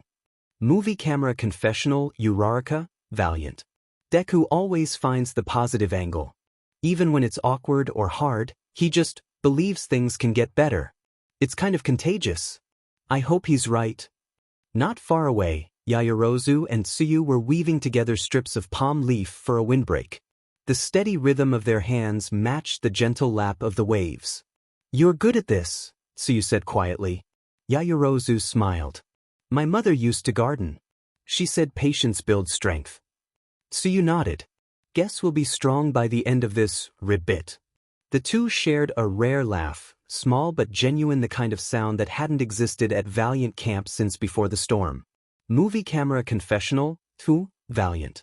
Yaoyorozu's smart, but she listens too. That's what makes her different from most others. I could see myself working with her long term, if we make it that far. The camera panned upward to the canopy, where sunlight filtered through the leaves, peaceful for now. In the distance, the faint thud of a drum echoed once. Twice Tree Mail was coming. Fire Dynami's tribe, Crimson Bay Camp. The sun glimmered off the wet sand as Ciro spotted something in the distance. Oh, Tree Mail, he shouted, jogging back to camp with a weathered bamboo tube in hand. Mina bounced to her feet instantly. Oh, what's it say? Please be food. Please be food. Kirishima pulled the parchment out and read aloud, voice full of mock drama. Aim for glory, aim for fame. Steady your hands, it's not just a game. One shot could win your tribe reward. So focus up and strike your chord. Kaminari grinned. Oh man, slingshots? We're gonna wreck this. Jiro raised an eyebrow. You've literally never hit a single target in your life. Bakugo cracked his knuckles. Then don't let him shoot. Hey! Kaminari protested. I can totally handle a slingshot. Bakugo smirked. Sure. You can handle watching me win. Movie camera confessional, Jiro, Dynamis. Bakugo's already acting like we won, and honestly, we probably will. I don't know if that's confidence or ego, but it's working. The tribe spent a few minutes practicing with a makeshift slingshot of palm fiber and driftwood, everyone taking turns. Mina's shots went wild, Ciro's were decent, Bakugo's knocked a coconut clean off a branch. Okay, yeah, Kirishima said, laughing, we're gonna be fine. DMN right we are, Bakugo said. We don't lose momentum. Ever. Waterwave Valiant Tribe, River Delta Camp. Ida held the tree mail open as the group gathered around. His tone was brisk, efficient, maybe a little too practiced. One shot, one aim, stay steady and true. Your teamwork decides what reward comes to you. Target practice? Uraraka guessed. Midoriya nodded thoughtfully. Probably. That means precision over power. We'll need balance. Yaoyorozu added, and patience. We can't rush through it. Movie camera confessional, Midoriya, Valiant. The last challenge was all about strength and speed, and we lost right at the end. This one's about control, and that might give us a real shot. As the tribe prepared to leave, Tsuyu tied her hair back, quiet but focused. We can do this, Ribbit. We just have to stay calm. Aoyama adjusted his shirt dramatically. Calm is my middle name, right between fabulous and sparkle. That earned Aoyama a few chuckles from his troits. Movie camera confessional, Uraraka, Valiant. I think we needed this. Everyone's been so tense since tribal, and just laughing again? It helps. Maybe this is where we bounce back. Reward challenge, slingshot scramble. The sky over the island shimmered with late morning light as two massive slingshots stood waiting at the end of a sandy obstacle course. The sound of waves rolled through the air as the tribes approached. Come on in, tribes. Present Mike called, his voice echoing across the beach. The Dynamis tribe arrived first, moving with swagger and energy. Bakugo led the group with his usual intensity, followed by Mina and Kirishima, their smiles wide after the previous day's win. The tribe took their place on the red mat, some bouncing on their heels, others shading their eyes toward the tree line. Mike waited a beat, then gestured toward the path. Dynamis, getting your first look at the new Valiant tribe. The Valiant tribe walked out from the jungle in steady formation. Their pace was slower, their faces focused but subdued. Midoriya and Uraraka led the way, with Ida close behind. Mike finished the announcement. Mineta voted out at the first tribal council. Dynamis exchanged glances, a mix of surprise and curiosity. Mina whispered, "Whoa, they actually did it." Kaminari let out a low whistle. "Yikes, poor little dude." Bakugo just folded his arms, expression unreadable. "Dead weight's gone. Smart move." On the opposite mat, Valiant's members stood tall, avoiding eye contact. The loss still hung over them, but there was a quiet determination in their faces, a silent promise to turn things around. Movie camera confessional, Yaoyorozu, Valiant. Walking into that challenge after losing someone, it hits you. Everyone sees it. You can't hide the cracks, but you can show that you're still standing. Movie camera confessional, Jiro, Dynamis. Seeing Valiant down one member kind of fired us up more. Like that could have been us. So now it's win everything mode. No mercy. Mike raised a hand toward the course. "Alright, let's get to today's reward challenge." He pointed down the line of obstacles: rope crawls, log hurdles, balance beams, and the towering slingshots waiting at the end. Here's how it works. Each tribe will send one player at a time across the course. Once you reach the slingshot, you'll load up and fire at a target downrange. If you miss, your turn is over and the next person takes your place. The first tribe to knock down all 5 targets wins reward. Aizawa stepped forward, pulling back a tarp to reveal a set of fishing gear and a basket of tropical fruit glistening in the sun. "Food and resources," he said flatly. "You'll need both." Both tribes murmured in approval, Dynamis nodding confidently, Valiant exchanging hopeful glances. Mike turned to Dynamis. "You've got one extra member, you'll need to sit someone out.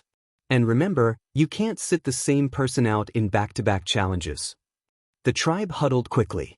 After a brief discussion, they reached a decision. Bakugo looked up and announced, "Sparky's sitting." Mike nodded. "All right, Kaminari, take a seat on the bench. Everyone else, we're playing for reward." He paused for effect, eyes sweeping between the two tribes. The sound of waves and wind filled the silence. "Players ready?" Both tribes shouted back, "Ready." Mick's hand dropped. "Go!" Both tribes exploded off the mats. For Valiant, Midoriya took the lead, sprinting across the sand with determined energy. He dove under the first rope crawl, sand sticking to his arms as he powered through. On the other side, Dynamis sent Kirishima first. The redhead barreled through the course like a bulldozer, shouting, "Let's go, Dynamis." Mike jogged alongside the track, voice booming. Midoriya and Kirishima neck and neck out of the first obstacle. Now they're flying through the log hurdles. Both hit the balance beams next, narrow logs swaying over shallow pits. Midoriya wobbled once but regained footing. Kirishima stormed across without hesitation, slapping the final post as he reached the slingshot. Kirishima grabbed the band, loaded the first ball, and took aim. The target stood about 20 yards away, a wooden disc hanging from a bamboo frame. He fired the shot sword wide left. Mike called it. Kirishima just misses. He's got to head back. Next up for Dynamis. Midoriya was right behind him, pulling the slingshot back. He steadied his breath, fired thunk. The first target spun as it dropped. Valiant scores first. "That's one for Valiant." Mike shouted. Yaoyorozu tagged in next for Valiant, while Jiro took the line for Dynamis. Jiro tore through the course, lean and fast. Yaoyorozu, more methodical, took her time, but Jiro reached the end seconds ahead. Jiro launch just clipped the bottom of the target. "So close for Dynamis," Mike said. Yaoyorozu's shot arced high and slammed into the target dead center. "That's 2 for Valiant. They're on fire early." Valiant cheered, voices echoing across the beach. Bakugo was already sprinting through for Dynamis, sand flying behind him. He hit the log crawl and didn't even slow down. "Move it or lose it," he barked at his own tribe as he passed the tagline. He reached the slingshot, jaw tight. Bakugo, wasting no time, loads, fires bullseye. "Dynamis on the board!" Mike yelled. The roar from Dynamis was immediate. Kirishima hooped, slapping Bakugo's shoulder as he jogged back. Next up, Uraraka for Valiant, Mina for Dynamis. The two raced neck and neck, both smaller and lighter on their feet. Uraraka stumbled once on the rope crawl, giving Mina a slight edge. She reached the end first, loading quickly. Her first shot grazed the side of the target, missed. Just off for Dynamis. Mike called. Urarika steadied hers, drew back, hit low, but the target swung and dropped. That's 3 for Valiant. They're pulling away. Valiant's cheers echoed through the palms. Ciro was next for Dynamis, with Tsiu hopping onto the course for Valiant. Ciro's long arms carried him through the crawl easily, and he fired quick thunk. Another perfect shot. Dynamis closing the gap, they've got 2. Mike shouted. Tsiu aimed carefully but overshot the mark.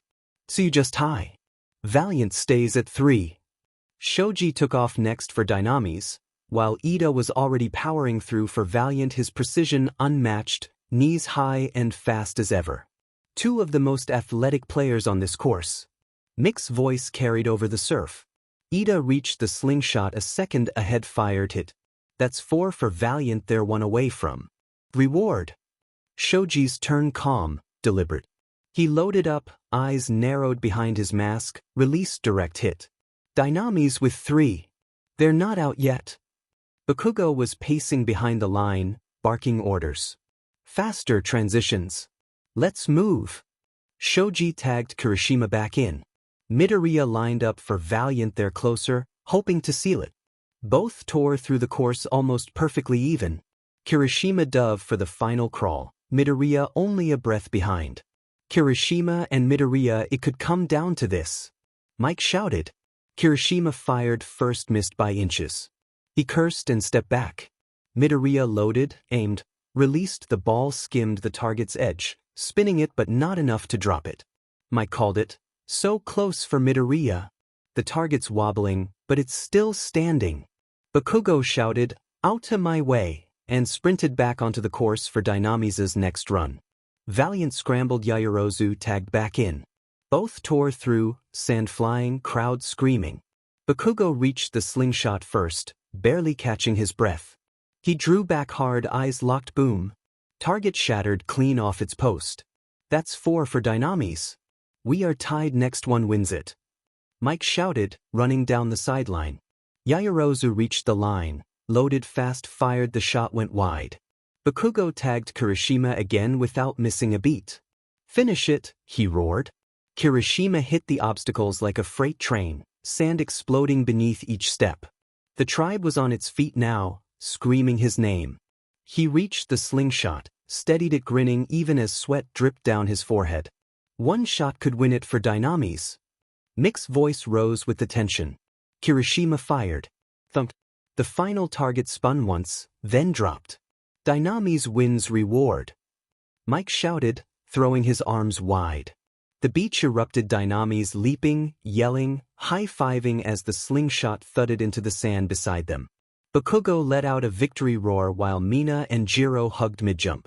Across the way, Valiant stood catching their breath, disappointed but not broken. Midoriya nodded toward his team. We were close. We can get the next one. Movie camera confessional, Midoriya, Valiant. We were seconds away from winning. That's tough, but we're not falling apart again. We just have to stay focused. Movie camera confessional, Kirishima, Dynamis. Woo, that was insane. 1 more shot either way and we could have lost. It's moments like that you remember, that's why you fight so hard out here. As the cheers settled, Aizawa stepped forward with a crate of fishing gear and fruit. Dynamis, come get your reward. The celebration still echoed across the sand. Dynamis clustered around their prize, the crate of fishing gear and bright tropical fruit, laughter ringing through the humid air. Valiant stood off to the side, still breathing hard, sand and sweat clinging to every inch of them. Mike lifted his mic shell prop and grinned, voice booming. Dynamis wins reward. Fishing gear, fresh fruit and bragging rights, baby. Cheers erupted again, Kirishima pumping a fist as Mina hoisted a pineapple like a trophy.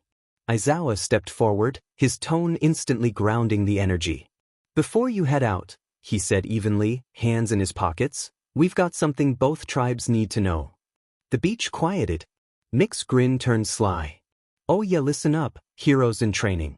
Starting now, there's another layer to this game. He gestured dramatically to the tree line, voice echoing. At each camp, there's a hidden immunity idol. Gasps rippled through both tribes, even Bakugo's expression sharpened. Aizawa continued, calm but unmistakably serious. It's small, silver-shaped like All Might. If you find it, you can keep it secret, or tell whoever you want. But remember, he looked from tribe to tribe, eyes narrowing. If that idol's played at tribal council, any votes cast for that player will not count. Mike leaned in beside him, voice rising again with showman flair. So, you can play it for yourself or for someone else. But you've got to use it before the votes are read. Otherwise, he made a finger snap motion. Too late, sugar. Yaoyorozu's brow furrowed. Midoriya's mind was already turning, calculating.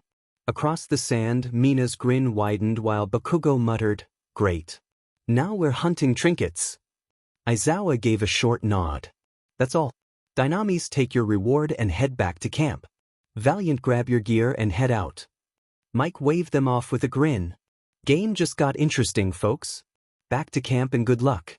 You're gonna need it. Movie camera confessional, Jiro, Dynamis. Hidden idols? That's dangerous.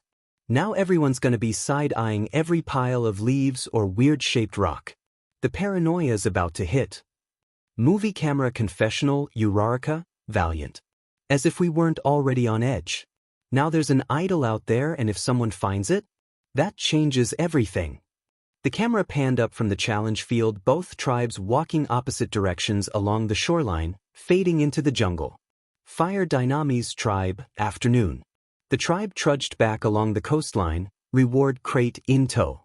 The afternoon sun cut across the waves, glinting off the metal of their new fishing gear.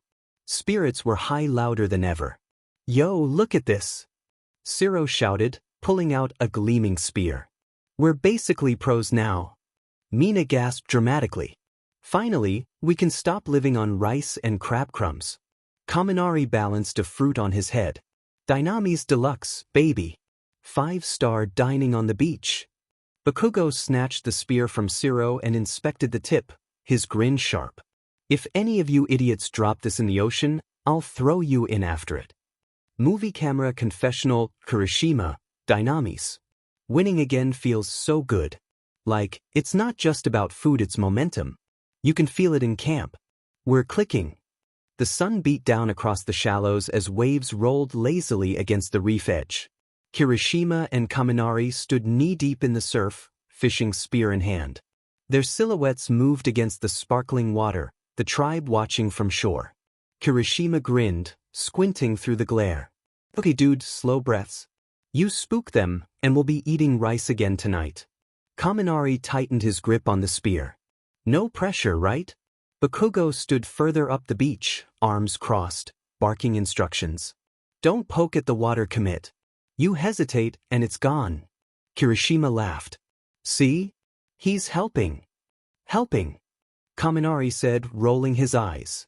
More like emotionally scarring. They crept forward, ripples trailing behind their legs. A flash of silver darted beneath them then. Another. Kirishima pointed. By the rock. Kaminari steadied himself, tongue between his teeth. The fish flicked again lightning fast and Kaminari lunged. The spear hit the water with a sharp thwack, sending spray into his face. He blinked, waiting, then lifted the spear. A fat silver fish dangled from the tip, thrashing wildly. Yes, he shouted, voice cracking with excitement. We did it. Dude, we actually did it. The tribe erupted in cheers from the beach, Mina jumping up and down, Siro pumping his fists. Bakugo smirked despite himself. About DMN time. Movie camera confessional, Kaminari, Dynamis. Catching that fish? Honestly, I feel on top of the world. Maybe I'm not the best builder or strategist, but when I help the team like that it feels like I belong here. Kirishima clapped Kaminari on the back. See? Hard work and good aim. Kaminari grinned. And a little bit of lightning reflexes. Movie camera confessional, Kirishima, Dynamis. I know Bakugo can get annoyed by Kaminari, but Denki works hard and he's one of my best friends. So as long as I have a say in this game, Kaminari's not going anywhere. By dusk, they had 3 fish sizzling over the fire. The tribe gathered around, watching the skin crackle. The smell of real food drifted through camp. Satu grilled slices of fish while Hagakure and Mina arranged the fruit into an elaborate platter made of palm leaves. Laughter echoed through camp. Siro tore off a piece and groaned. "Dude, this is heaven." Jiro nodded. Okay, Kaminari's officially forgiven for burning the rice last night." "Hey," he laughed. "That was a learning experience." As laughter echoed over the shore, Bakugo crouched near the fire, watching the smoke rise. "Keep this up," he muttered, "and maybe we won't starve before the merge." It was half an insult, half a compliment which, from Bakugo, meant a lot. The tribe gathered around the fire. Jiro strummed a lazy rhythm on her driftwood guitar. "We're getting good at this whole survival thing," she said. Kaminari leaned back. "Next step, hammocks." Bakugo barked out a laugh. "Next step, winning immunity." As the stars began to appear, talk turned to the new twist. "Idol's husk," Mina mused, poking at the fire. "Think it's hidden near camp?" Siro shrugged. "Probably. But we're doing fine without it." Bakugo crossed his arms. "Don't get distracted. That crap's just bait for people who can't win straight up."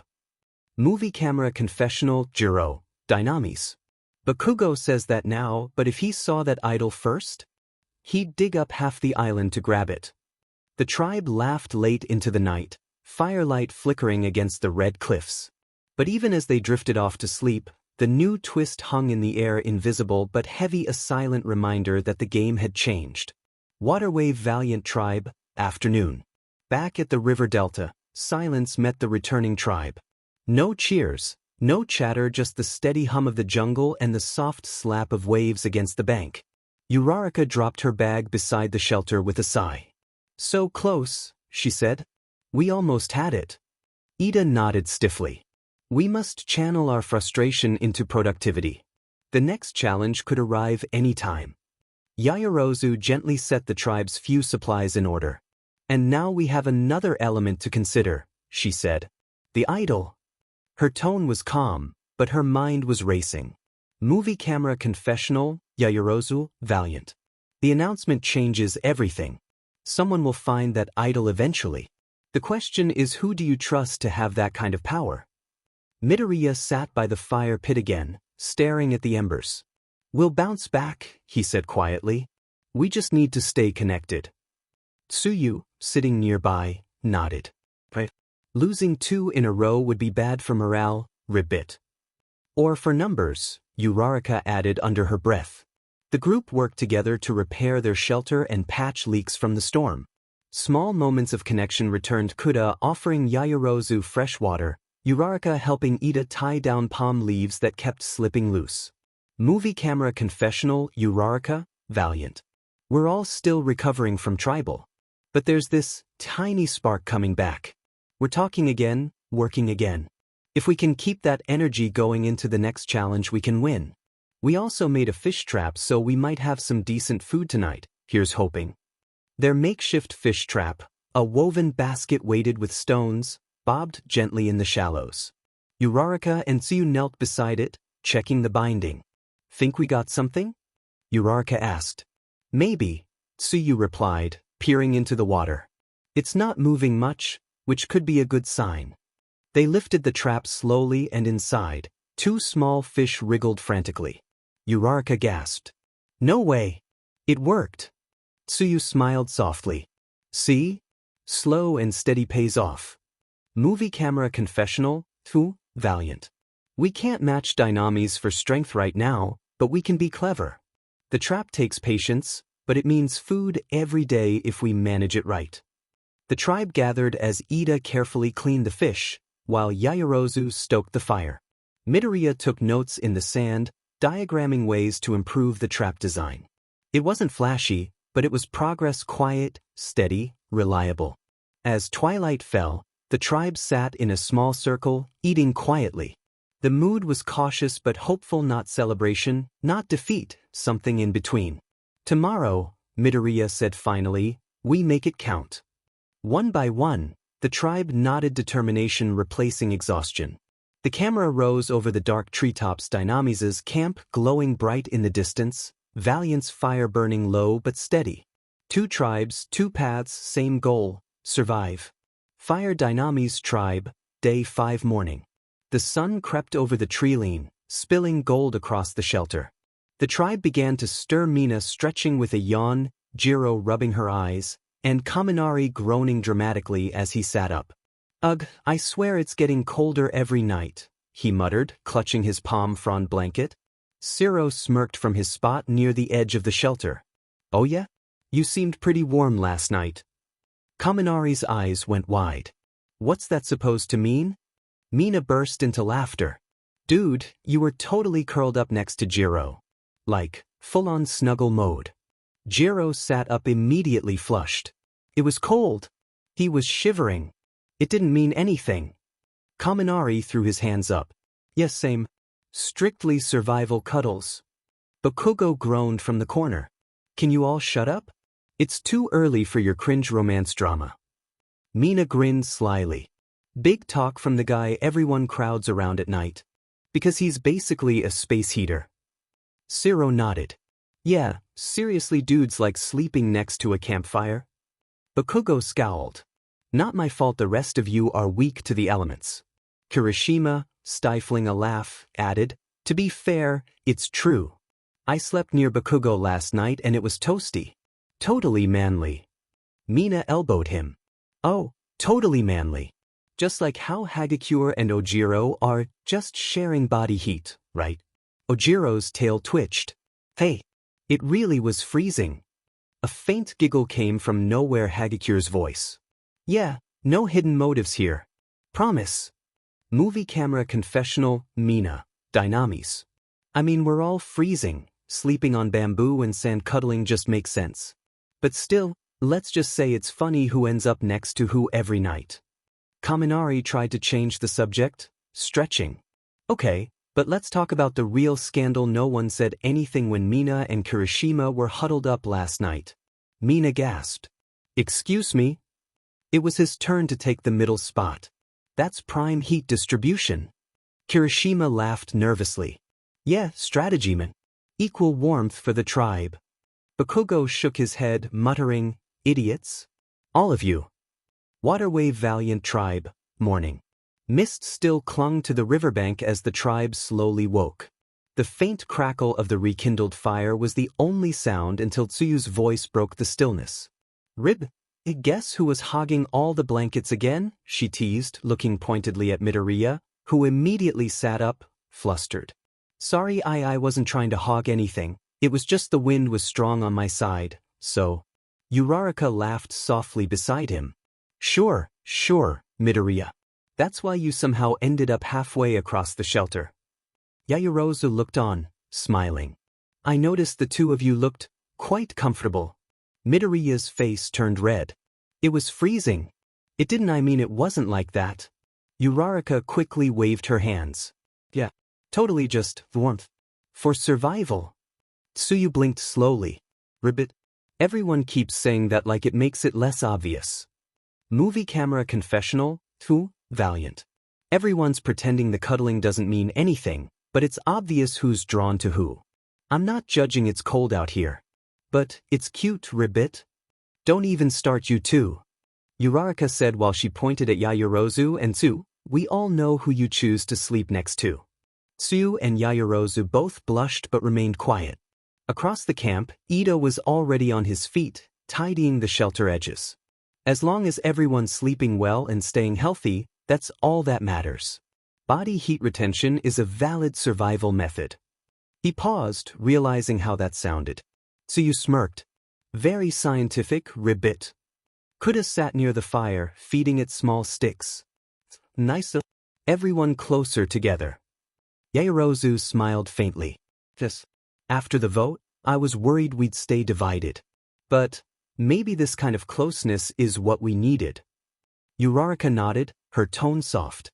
Yeah. Feels more like a team again. Midoriya looked around at everyone, Yaoyorozu sipping from her water bottle, Tsuyu humming quietly, Kuda tending the fire, Ida running through his morning checklist and smiled. Movie camera confessional, Midoriya, Valiant. After tribal, things felt heavy. But this morning I felt something different comfort.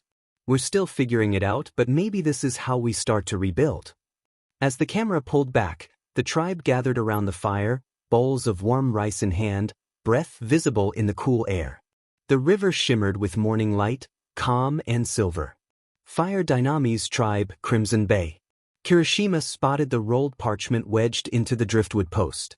"Oh, mail time," he shouted, waving it like a flag. The tribe gathered, still sleepy but curious. Bakugo crossed his arms. "If it's another puzzle, I'm burning it." "Read it, man," Kaminari said, bouncing on his toes. Kirishima unrolled the note and read aloud. "When the tide begins to rise, your brains and brawn will be the prize. Work together, don't let it dip, or victory might just give you the slip." "Tide Turner," he said, squinting at the name at the bottom. Zero laughed. "Oh, that definitely sounds like we're hauling something heavy." Bakugo smirked, cracking his knuckles. "But about time we see who can actually pull their weight." Mina groaned. "Can't we please have a napping challenge once?" Kaminari grinned. "Calling it now swimming, hauling, maybe a puzzle at the end." Bakugo clapped his hands. "Pack it up. I'm not planning to lose today." Movie camera confessional Jiro, Dynamis. We've been riding high since the reward, but Bakugo's confidence is like a ticking time bomb. If we win again, we're legends. If we lose, someone's gonna explode and not just him. The tribe packed up their gear, water bottles, buffs, a few lucky trinkets. Mina tied a pink band around her wrist for good energy, while Kirishima clapped Kaminari on the shoulder. "Stay sharp, dude. If it's a puzzle or precision, we gotta work together." Bakugo, already heading down the path, called back without turning. "Save the pep talk for after we win. Move out." Laughter and mock arguing followed as the tribe disappeared down the shoreline, loud, messy, and very much alive. Waterwave Valiant Tribe, River Delta Camp. By contrast, the morning mist still hung low over the river delta, the tide lapping softly against the sand. Uraraka was the first to spot the parchment tied to the driftwood post.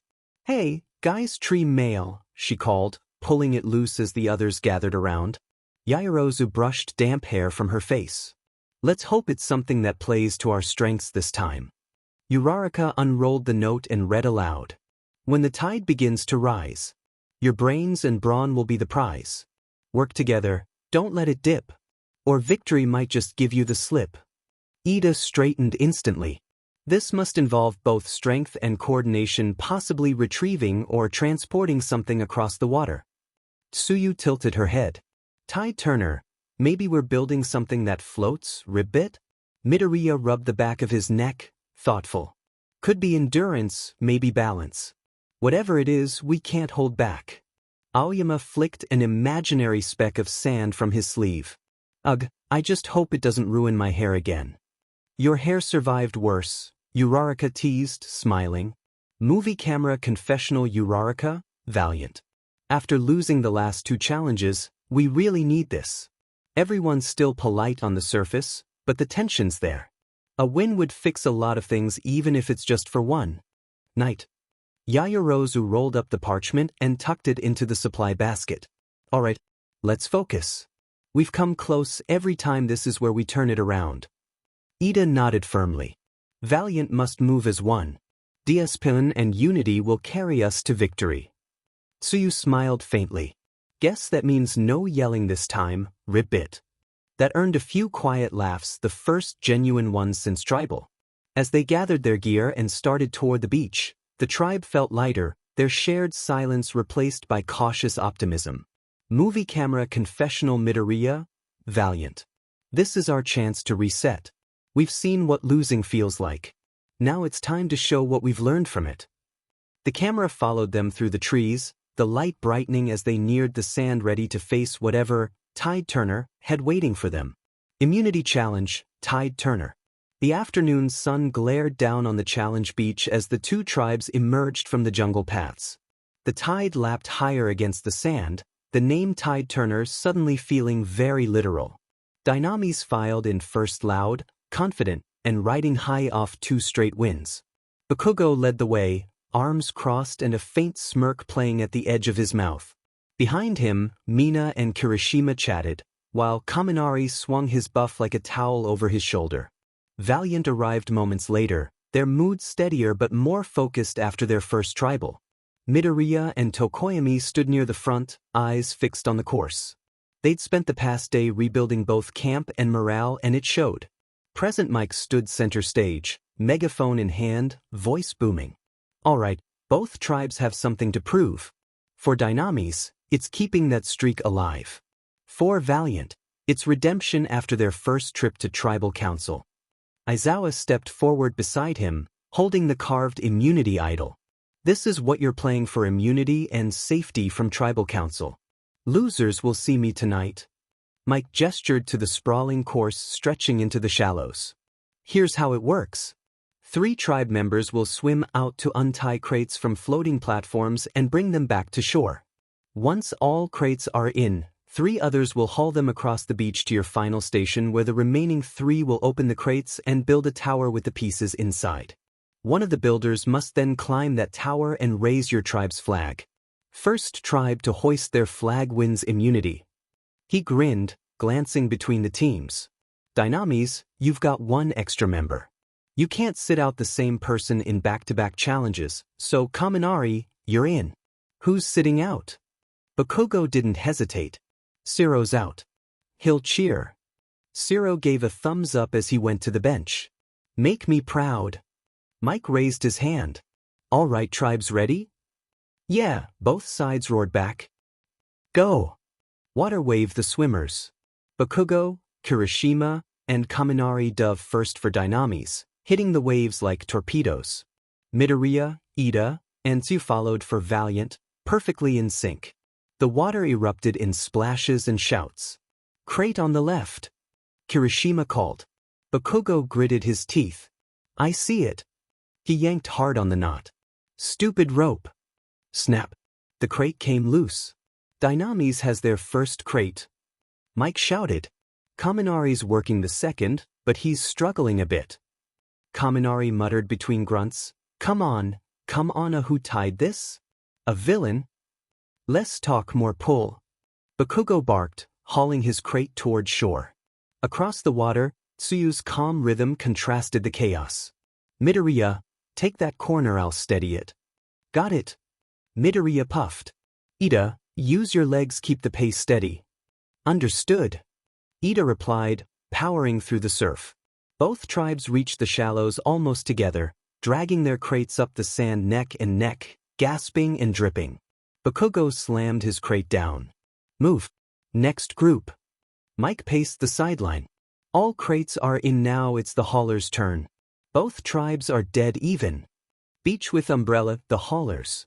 Mina, Jiro, and Sada grabbed Dynamis' ropes and heaved. Let's go, Team Glitter. Mina laughed, slipping in the sand. Oh, okay, maybe less glitter, more grit. Sada groaned through clenched teeth, muscles bulging. Man, this thing's heavier than Bakugo's ego. Focus. Jiro shouted. If this thing tips, we lose time. 4 Valiant, Yaoyorozu and Kuda lifted while Uraraka lightened the load. Easy. It's floating. Uraraka called. Yaoyorozu nodded, cheeks red from strain. Good thinking, steady, Kuda, steady. From the sidelines, Bakugo paced, yelling, pick it up. Let's go. Across the way, Ida countered, teamwork, Valiant. Stay coordinated. Mick's voice cut through the chaos. These chests are no joke, but both tribes are powering through. Valiant doesn't want another trip to Tribal, and Dynamis wants to stay perfect. It could come down to that final puzzle. Both tribes reached the station nearly together, Dynamis with a slight lead. Sand flying as the haulers tagged in the final teams. Puzzle piece the builders. As soon as the crates hit the mats, Shoji, Ojiro, and Hagakure sprang forward for Dynamis. Base first, base first. Shoji ordered, stretching his arms wide. I've got this side. Ojiro said, slotting the first board. Hagakure hesitated, holding two identical planks. Wait, are these even? Doesn't matter. Bakugo barked from the sideline. Just build it. Valiant's puzzle team moved like clockwork, Tokoyami scanning, Todoroki analyzing, Aoyama slotting. Think of it as balance and structure, Tokoyami murmured. Todoroki pointed. That beam goes left or will tip. I've got it. Aoyama replied, snapping it in. Both tribes are working fast. Mike called. Valiant's got a slight edge but Dynamis is close behind. The towers climbed higher. Dynamis caught up Shoji's precision flawless until Hagakure's top piece wobbled. Wait, oh no! The upper section collapsed. Disaster for Dynamis. Mike shouted. Their top half just fell. Over on Valiant they're down to their final few pieces. Bakugo threw his hands into the air. Fix it. Shoji steadied the base, gritting his teeth. We're trying. Valiant seized the moment. Tokoyami shouted, final pieces in go, Todoroki. Todoroki climbing for Valiant. Mike announced. Dynamis scrambled to rebuild, but the damage was done. Todoroki scaled the tower, grabbed the rope, and yanked. Boom. The Valiant flag unfurled in the ocean breeze. Mike threw his hands up. Valiant wins immunity. Valiant erupted cheering, hugging, pure relief flooding the beach. Izawa handed Midoriya the idol, and he held it high. We're back in it, he said, beaming. Tokoyami nodded, calm and proud. Balance restored. Across the course, Dynamis stood silent. Hagakure's head hung low. Ojiro placed a steady hand on her shoulder. Bakugo kicked at the sand, eyes blazing. Unbelievable. Kirishima gave him a small grin. We'll get it back, bro. Bakugo didn't reply, just turned toward the jungle. Hagakure whispered, sorry, that was on me. Shoji shook his head. We all messed up. We'll figure it out. Mike regained the floor. Congrats, Valiant, on your first immunity win. No one going home from your tribe tonight. Then his tone softened as he turned to Dynamis. Dynamis, tough break after a strong run. I'll see you at Tribal Council, where one of you will be the second person voted out of the UA survival course.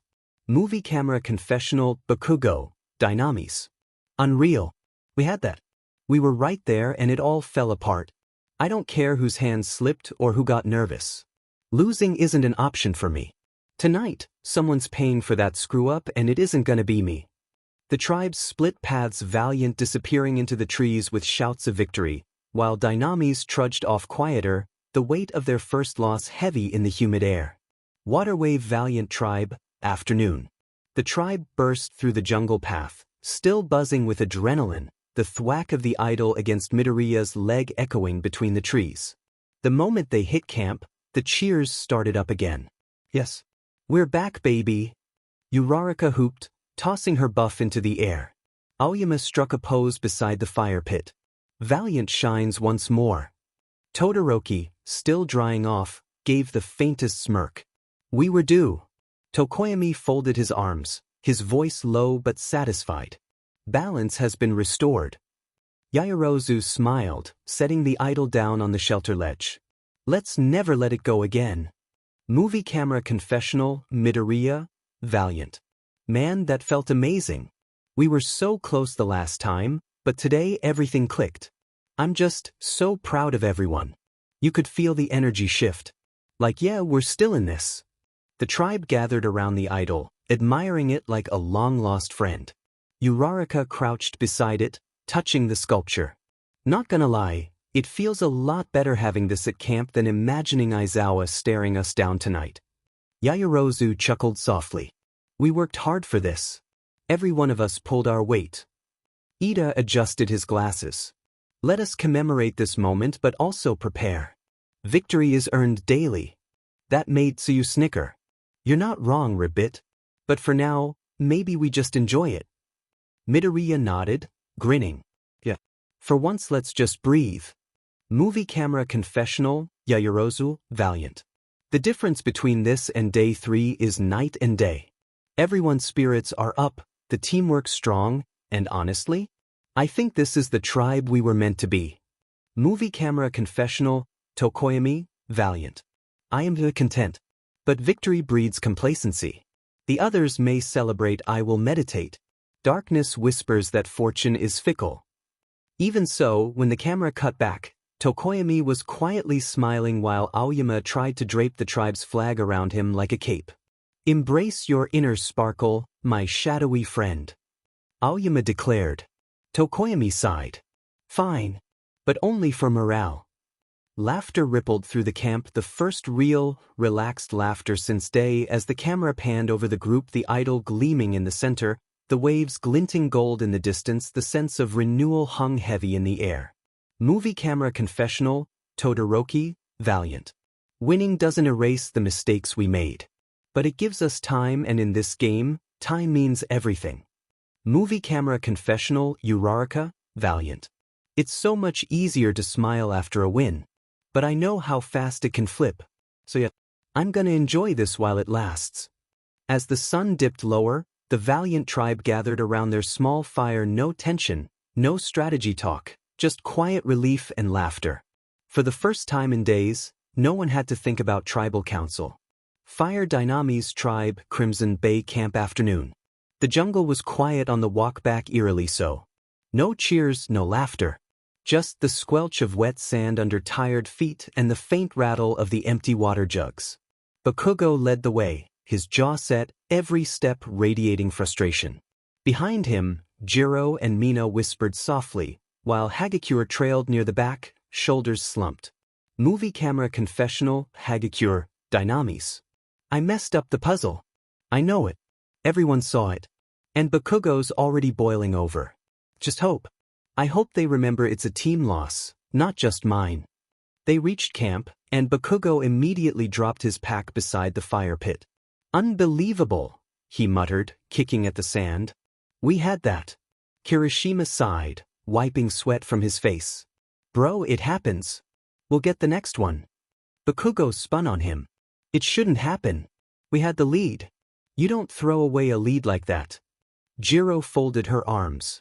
Hey, yelling at everyone won't rebuild the puzzle. Bakugo's glare softened a fraction, but he turned away, running a hand through his hair. Whatever. Just next time, we finish.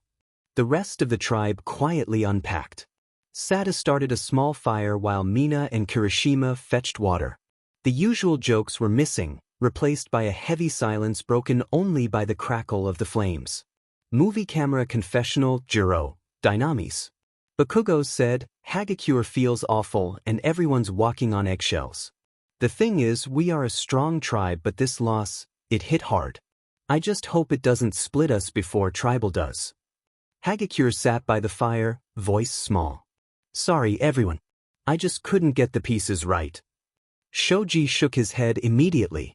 It wasn't just you. I rushed the base. We all messed up. Mina gave a weak smile. Yeah, let's not play the blame game. It's survival. Someone always ends up the target when people start feeling guilty. That line hung in the air a little too long. Movie camera confessional, Kirishima, Dynamis. Hagakure's beating herself up, and Bakugo's ready to explode. I'm trying to keep everyone calm, but the mood's rough. Someone's name is getting written down tonight, and I'm really hoping it's not one of my friends. Movie camera confessional, Bakugo, Dynamis.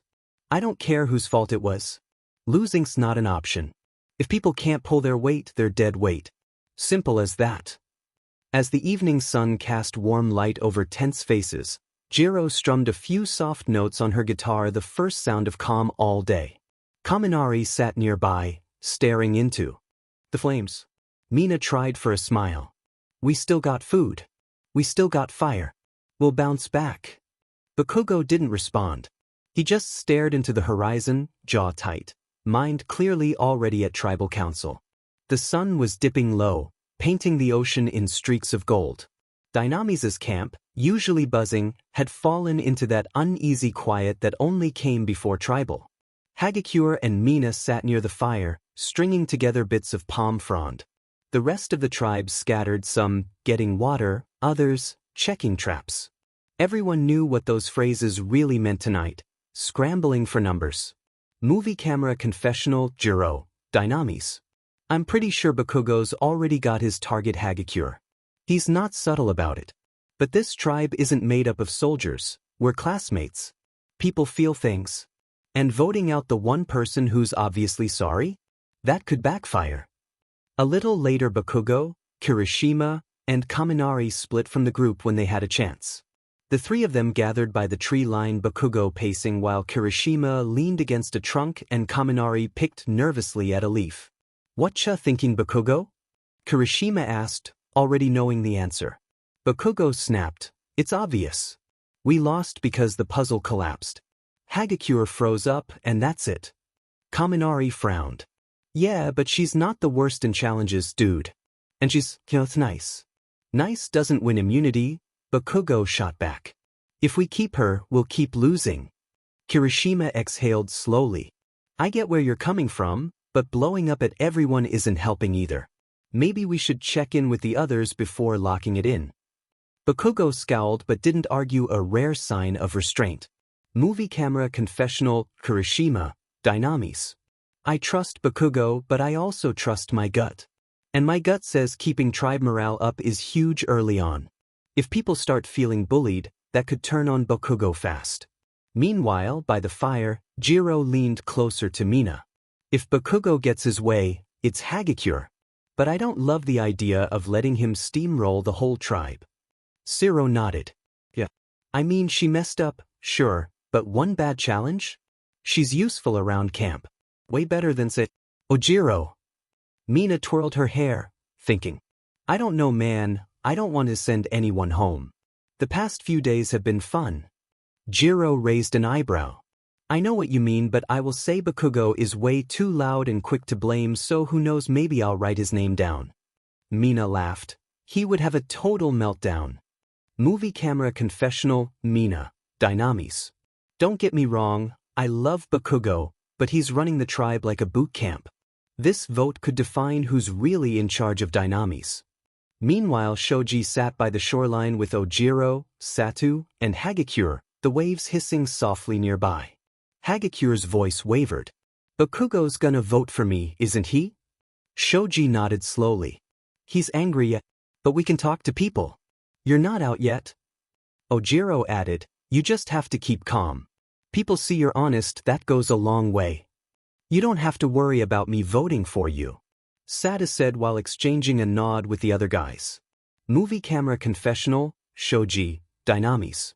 "Hagakure's scared, and Bakugo's in control right now. But I don't like fear deciding votes. If I can pull in a few calmer heads, maybe we can save her, send Bakugo packing, and keep this tribe from eating itself alive." Later at the shelter, Kirishima crouched beside Mina, Jiro, and Zero as the fire crackled. "Hey guys, how you feeling?" Kirishima asked the trio. Mina was the first to reply, "All right, all things considering, we were just thinking about tribal. It's hard to vote for anyone when it's one of your friends." Zero said, playing with his buff. "You start to think if I vote for them, will they not see me as a friend after the game?" "Us Zero don't think like that. We all know that there's no hard feelings. This is a game, and if I go home today or sometime in the future, I wouldn't hold it against anyone." Mina patted Zero on the back. "We just have to give every challenge our all so we won't have to vote off anyone." Jar looked around the group before realizing their predicament. "Well, that doesn't help us right now, sorry guys." "It's cool, Jay, we know what you mean." Zero smiled. The four of them sat in a comfortable silence until Kaminari called for Kirishima to help him with something. "Look, I get it's rough," Kirishima said quietly. "But we can't lose momentum. Hagakure's awesome, but right now, strength's what keeps us together." Zero nodded. "Makes sense. Bakugo's gonna explode if it goes any other way." Mina sighed, glancing toward the treeline where Hagakure and Shoji sat apart. "I hate this. But yet, we can't afford another loss." Jiro was quiet, staring into the flames. Movie camera confessional, Jiro, Dynamis. "I don't like this vote. Hagakure's sweet, she tries hard. But Bakugo's scary when he's mad, and Kirishima's right about keeping the tribe strong. I don't want to just do Bakugo's bidding." Later at the water well, Ojiro and Shoji filled canteens in silence until Hagakure spoke, voice small but steady. Do you think they're really voting for me? Shoji hesitated. Bakugo's talking. That's never good. Ojiro frowned. We can't just roll over. Satu is with us, and if we can get Mina and maybe Jiro, we have the numbers. Hagakure nodded, hands trembling slightly. I'll talk to Jiro. She might listen and pull in Mina. Movie camera confessional, Hagakure, Dynamis. I know I messed up the puzzle, but I've worked hard every day. If I go home because of one guy's vendetta, what does that say about the kind of team we are? Back at camp, the lines were being drawn, everyone felt it. Bakugo sharpened a stick with the machete, muttering, "We vote clean. No drama." Kirishima gave a nod. Right. Keep the tribe solid. Across the clearing, Shoji watched from the shade. They're locking it in, he whispered to Satu. If Jiro doesn't come with us, it's done. Satu exhaled, jaw tight. Then she's the key. Jiro sat alone near the beach, knees pulled up, staring at the fading orange sky. Footsteps crunched behind her. It was Hagakure. Hey, she said softly. I just wanted to say thanks. You've been kind to me since day one. I get it if you can't save me, but I hope you don't forget that. Jiro swallowed hard, not answering. The wind blew through her hair. The camp torches flickered behind them. Movie camera confessional, Jiro, Dynamis. Both sides want me to vote with them. Bakugo's talking about strength, Hagakure's talking about heart. I just don't want to blow up the tribe. But no matter what I do, someone's gonna hate me for it. The tribe gathered their torches, faces heavy in the firelight. The jungle beyond was quiet except for the waves and the distant call of a bird. Tonight, Dynamis would lose some of its spark one way or another. New Moon Dynamis Tribe Night 5. Tribal Council. The fire pit flickered under the dark canopy, sparks swirling into the humid night air. One by one, the members of Dynamis filed into the clearing, faces tight, eyes low. It was their first immunity loss. And the silence said everything. Aizawa stood waiting, expression unreadable as always. Present Mike, for once, held back his usual energy, the gravity of the night grounding even him. The tribe took their seats. The crackle of torches filled the gaps between heartbeats. Aizawa's gaze swept the group. Dynamis' first time here. You've dominated the last few days. What went wrong? Bakugo leaned forward, elbows on his knees, jaw set. People froze. You can't win if you're afraid to make a move. Shoji's eyes flickered in the firelight. It wasn't fear, it was confusion. We worked as a team. Everyone was trying. Bakugo snorted. Tryin' doesn't win challenges. Hagakure shifted slightly, her faint shimmer reflecting the flames. I messed up the puzzle, yeah, but I didn't quit. I tried to fix it. Bakugo's tone snapped. We don't need people who try. We need people who finish. Kaminari winced beside him. Bro, maybe cool it? She already said sorry. I don't need apologies, Bakugo muttered. We need results. Jiro crossed her arms, shooting him a glare. You talk about results like we didn't all haul crates for the tribe, we all tried. Newsflash, you didn't single-handedly win anything. Aizawa's voice cut through the tension. So, it sounds like there's disagreement about what strength looks like on this tribe. He looked at Kirishima. You're close to Bakugo. What's your read? Kirishima hesitated, running a hand through his hair. Look, losing Esigas. But I get where he's coming from. We need everyone to pull their weight. I'm not saying Hagakure's weak, but we can't afford another collapse. Across the fire, Ojiro spoke up quietly.